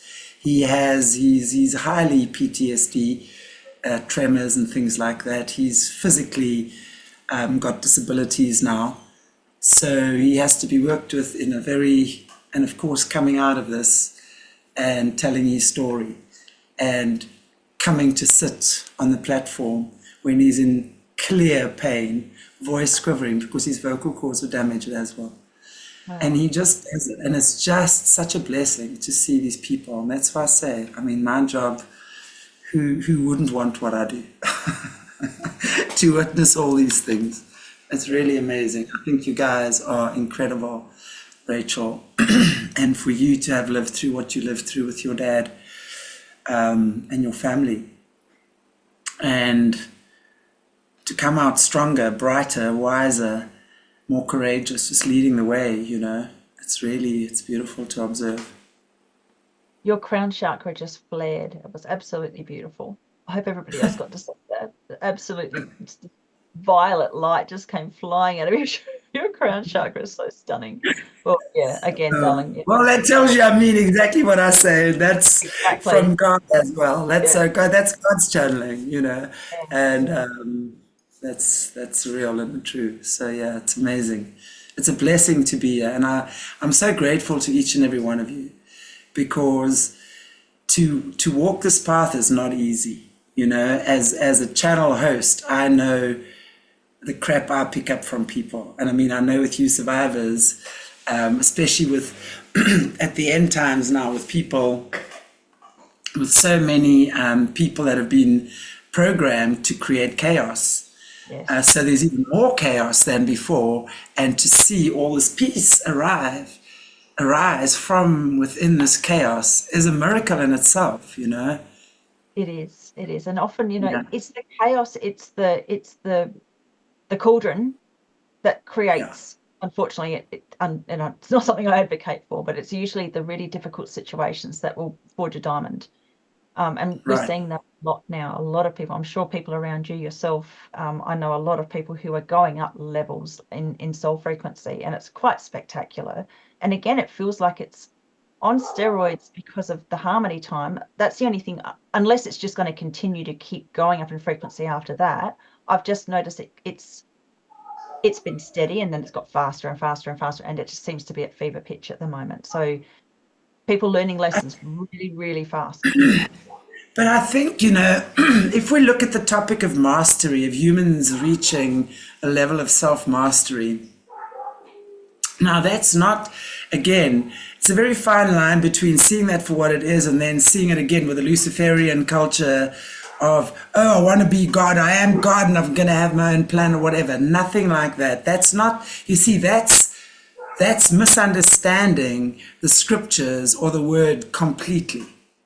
A level of self-mastery where I think we're reaching that. We're souls that have incarnated here many times over, lived this hellhole, wisened up, learned our lessons, you know, and willing to face our shadow self.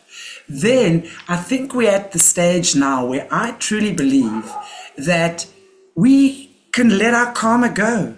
Whatever karma we have, it's the time, the energies are allowing for us to let that go. But for those of us who have done, we don't all have to have done the same amount of work. There just has to be a certain level of consciousness that's reached. Yes, I understand what forgiveness is. Yes, I understand what I need to do in order to repent or take responsibility. In other words, change my ways. It's as simple as that. Don't do the shit that got me into trouble in the first place, right? If I've been mean, stop it. You know, try and be kind, because really at the end of the day, when you look within and you're kinder to yourself, you have no option but to be kind to others. It's a natural thing. So it's all about looking at what's happening here. And then we understand we are not, there's a big difference between service to self and serving myself. Serving myself means I have to do my spiritual work, get myself to a spiritual place, right? Do the hard stuff, face the challenges, apologize where I need to. If necessary, sit in jail if I've done what I need to, and then that's my way of correcting my wrongs. Then accept that that's the consequence of my actions. Basically, we accept the consequence of our actions, and we choose to learn and grow through that. Yeah. We don't see ourselves as victims, right? And when we're able to reach that level, that in itself is so many levels of raising your frequency. So many people say, oh, well, you just say, I've got to raise my frequency. I go, yes, but if you're one of my master students, you know exactly that raising your frequency entails a whole lot of shit. So when you come to me, Chantal, I'm stuck in a hole, I'm going, well, raise your frequency. You already know what raise your frequency means. But somebody that comes to me for the first time, of course, I'm going to explain what it means and what you need to do. I'm going to walk you through the process. And so many of us now have got to be walked through that process. It's the time where we have to let our karma go, because that karma is the negative thing that holds us back. And where we then go, zhoop, we elevate then into 5D consciousness, where doesn't mean we don't have challenges anymore. I think we have more challenges there, but we now have different tools with which we, navigate our path. I don't know what your take on that is. What are your take on that?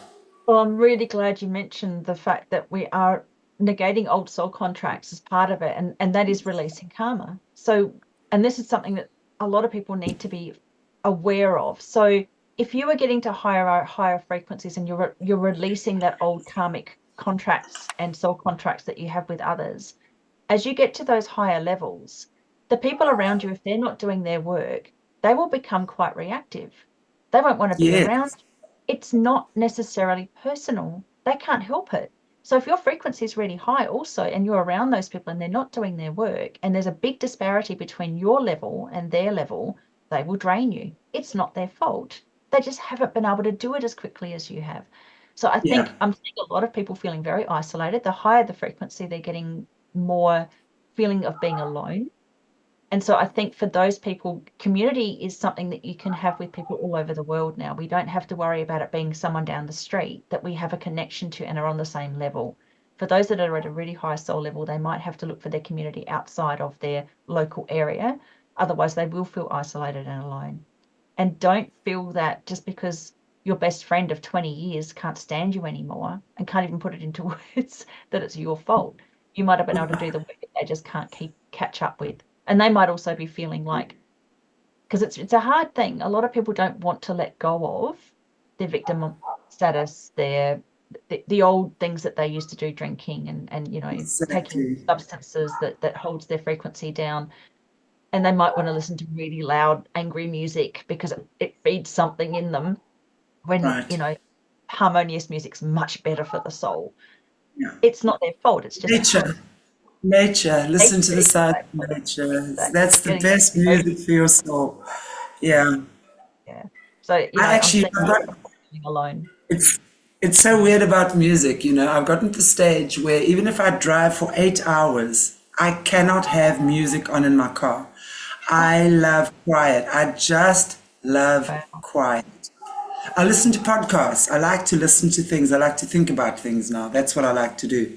And there's so much out there right now that one can, but I must say, I'm finding the people and, filtering what needs to be filtered and just getting such a core team of people that can just lead the way, through these dark times. It's just amazing, actually. And as you say, we get there and people are being triggered. You're being triggered right now. In a crazy way. And why are you being triggered? Because you are being challenged to let go. The only thing that you are being challenged to do is let your shit go. Let it go. It's like the Buddha says, anger is like holding a hot coal with the intention of throwing it at someone. The only one getting burnt is you. So let it go. Look at yourself. See others as a mirror of what's happening in you. We know that by now. We're talking masterclass here. We know people reflect us. We know we project onto them and they project onto us. So if they're projecting onto us, something in you is attracting that projection. What? Stop it. Stop fighting. Look with yourself. Pray, meditate, fast, walk, swim, run, do whatever you need to, exercise, do yoga, meditate, whatever it is for you to figure out. Go to therapy, go see a healer, whatever, for you to figure out what it is that's holding you back, because you're the only one holding you back. And these people know that, which is why one of the biggest things is MK Mind Ultra. They call it mind sex. the suggestive programming. That's all it is. MK Ultra is suggestive programming over and over and over and over and over again. Different suggestions from different programs. And then they manipulate that. And that's how they get to twist the kids' minds and that turn into these hideous adults who do horrific things and hopefully all find their way back home again. Yeah, well, many are. I mean, the number of MK Ultra, slaves that I'm aware of now, we're coming out of the woodwork. We're everywhere. Thank God, because it makes, Compare it to 4 years ago, Rachel. There was hardly anyone speaking. Remember that? Exactly. It's another reason to be quite hopeful that something's going on energetically in the background. I believe it's got something to do with the frequencies getting so high that these dark entities just cannot control the place anymore. It's got nothing to do with about any particular savior that's coming in. This is more about us actually taking our power, getting to higher frequencies, so that they can't control. And this is why it's so important that MK Ultra survivors are speaking out, because it's a proof that their mind control doesn't work. Exactly. It might have worked for quite some time, over decades, but it's falling apart at the same time that the veil is falling apart and everybody's waking up. Absolutely. I so agree with that. And it's so true what you said. It's proof that their mind control does not last forever. And the more MK Ultra survivors that are waking up and realizing these things, jeez, what a blessing for each and every survivor to see that. And just to know that you are still here, you are alive, you are safe. You might not feel very safe right now. The world might not feel like a very safe place for you right now. But I promise you, there are good people in this world. There are many good people, and you will find the right person for yourself, because all of you deserve that. Everyone, I don't care what anyone has done. I don't care what your past is. If you choose to turn that corner today and you choose to say, no more shit, I choose to walk in the light of God as of today, you can miraculously heal and change your life within 24 hours. I will maintain. I've seen it happen. And now is the time for those who, like you said, who have done things that they're not proud of, who are being blackmailed, to step up and say what they've been involved in. Yes, because I will earn this. That's what I've done. This is who I am. And this is what I love about people like your survivors, like you guys, Rachel. I especially look at Caleb. I know how hard it is for Caleb to acknowledge that he did that shit. And he sits on the channel and he says, I did that and I'm not proud of it. And he will break down sometimes, but I tell you, he's got the love and support of the viewers for that. And it's beautiful to see how many amazing people are out there willing to forgive and open their arms to people that have done atrocious things, and to say it's okay. Come home, come home, come home. You know, that for me is one of the most amazing qualities of the human spirit, is that we have this unconditional ability to forgive. We do. But whether we choose to forgive or not is a different story. But when we understand behind it all the true purpose, why we experienced this and why ultimately we chose that, then the healing is just there. All pain goes. But I know that's a tough one for people to come to terms with, but it's a step-by-step process to get there. Yeah, it is a tough one. Yeah, you've got to recognize that, even the monsters of the world, something's happened to them. Doesn't mean it's okay what they've done. Like I said before, just because my father had attachments, or one really, really dark one, doesn't mean that it's okay what he did. 100% not. But he was a child once too, with a grand president of the Grand Lodge for a grandfather. So I've no doubt that something terrible happened to him as a child. You don't end up like that. Does. I've always said that. When I see some of these pictures, I get shown some photos of these when they were little kids, and then they're 40, 50 now, whatever, and they've now being arrested for sex trafficking and, human trafficking and what have you. You know, I see a photograph of this person when they were 5, the most innocent little child you've ever seen. And Source, God, divine creator, whatever you choose to call it, is one thing God has, and that is empathy. It does not mean that you do not take responsibility for your actions, but you do not have to be treated like a piece of vermin for that. That stuff occurred to you when you were very much, and that's exactly with your dad. When there's no doubt in my mind, you know, he was born into the system, went through it, had the most horrific things happen to him, obviously had some kind of an entity attached to him at a very young age, which he didn't even know was part of him, no doubt. You know, it becomes part of you. So I think at the end of the day, he's got to make it right with God, or his creator at some point in his existence.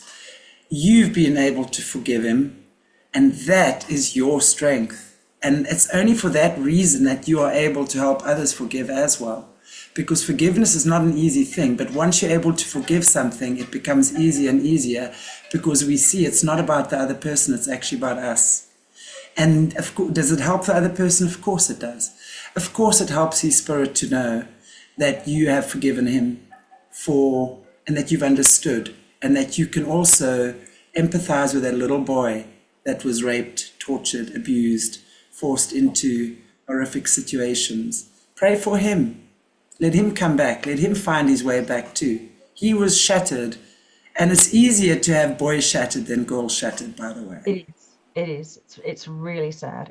That's why we find so many male perpetrators. Not that there aren't women, but the main ones are the male ones, because they are shattered. Because women are more, remember, we water energy. We're more flexible. So they can't they more twist us and contort us and turn us into witches, right? But men are the kill and break, you know, and their minds get pushed very strongly. Yeah, and their bodily reactions to certain abuses, unfortunately, can make them so confused, because they think perhaps that there's pleasure in it when obviously there isn't, which is so incredibly sad. And I you know, my heart goes out to every male survivor who's gone through that, because it's a very confusing thing when your body's doing something that your mind is saying no to. It must be horrible. But yeah, he wasn't strong. He wasn't strong. He was weak. You know, I think I want to even say, I mean, he must have been strong, because he wouldn't have been as powerful as what he was if he wasn't strong. But unfortunately, physically strong. Right. But hang on, even for them to for them to be able to control him to the extent that they did, that takes strength. All they've done is they've used his strength and inverted it. He's got the strength. It was just used for the wrong powers, if that makes sense. The strength is there. You just got to work it in another direction now. And unfortunately, that's what he obviously became part of that.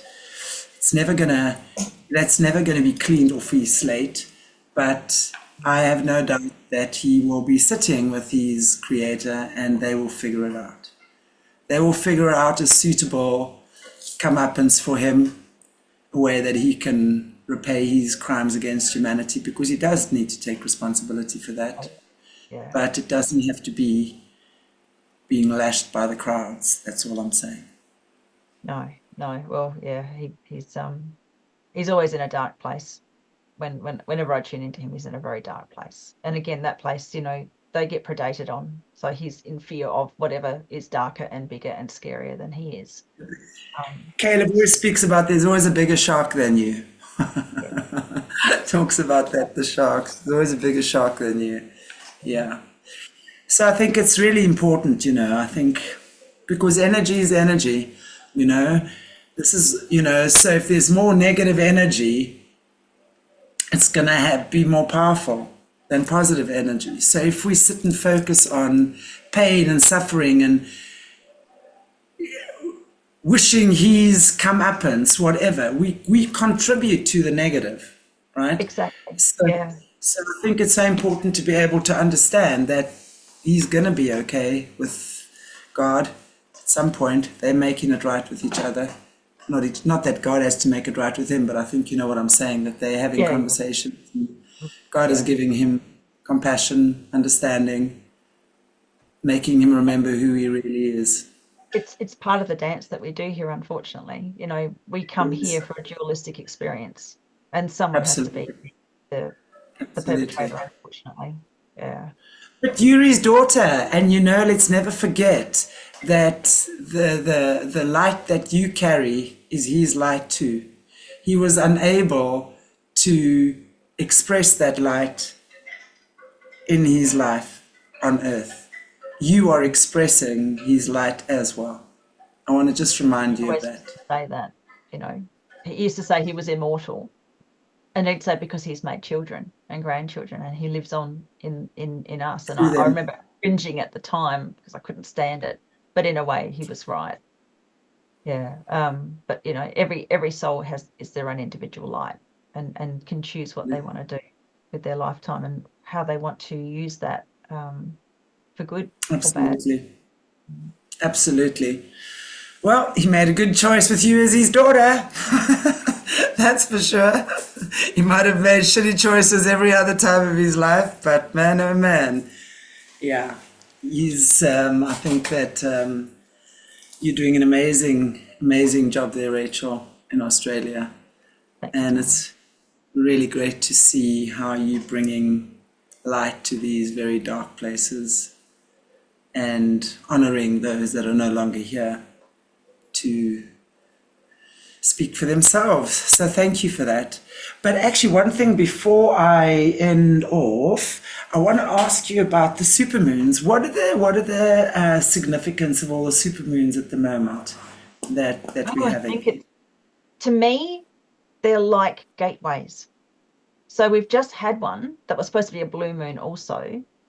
There's a supermoon coming up in the next 3 months. So, and for those who might get a little bit caught up in, you know, the dates for them aren't exactly 28 days apart, I just remind people that a full moon can last 2 to 3 days. So that doesn't necessarily mean they're not going to be exactly on those 28-day mark. To me, it's like the fact that they've you know, one's just gone, there's 3 more to come just before that harmony time coming up in December. To me, that's like an opportunity for people to really get faced with their stuff Right. and transmute it and get to those higher frequencies as quickly as possible.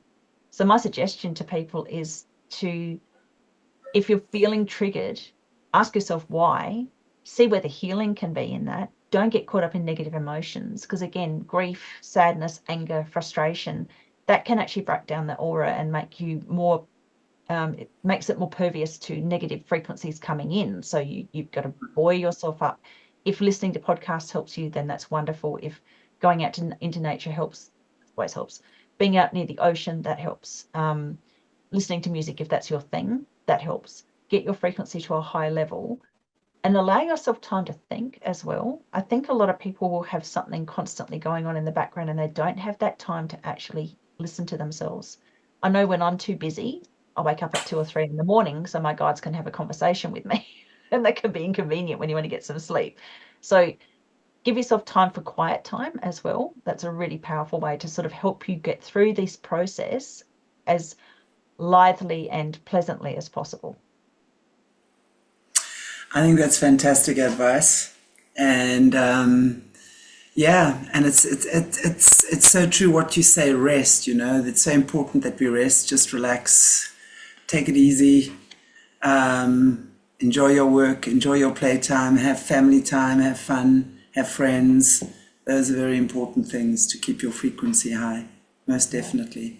Even though, you know, when we do work like this, can take us down some very dark paths, it's even more important then that we do the stuff that balances us again from that.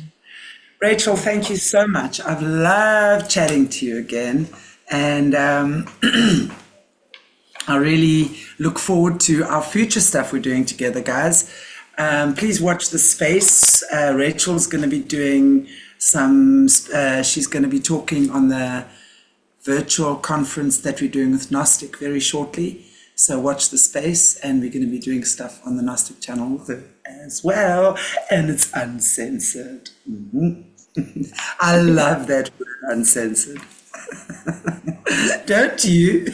Yes, absolutely. Right? Very exciting. Very exciting. Yeah, absolutely. Thank you so much, Rachel. Take care, and I really look forward to having you back again next time. God bless everybody. Have a beautiful day. Goodbye.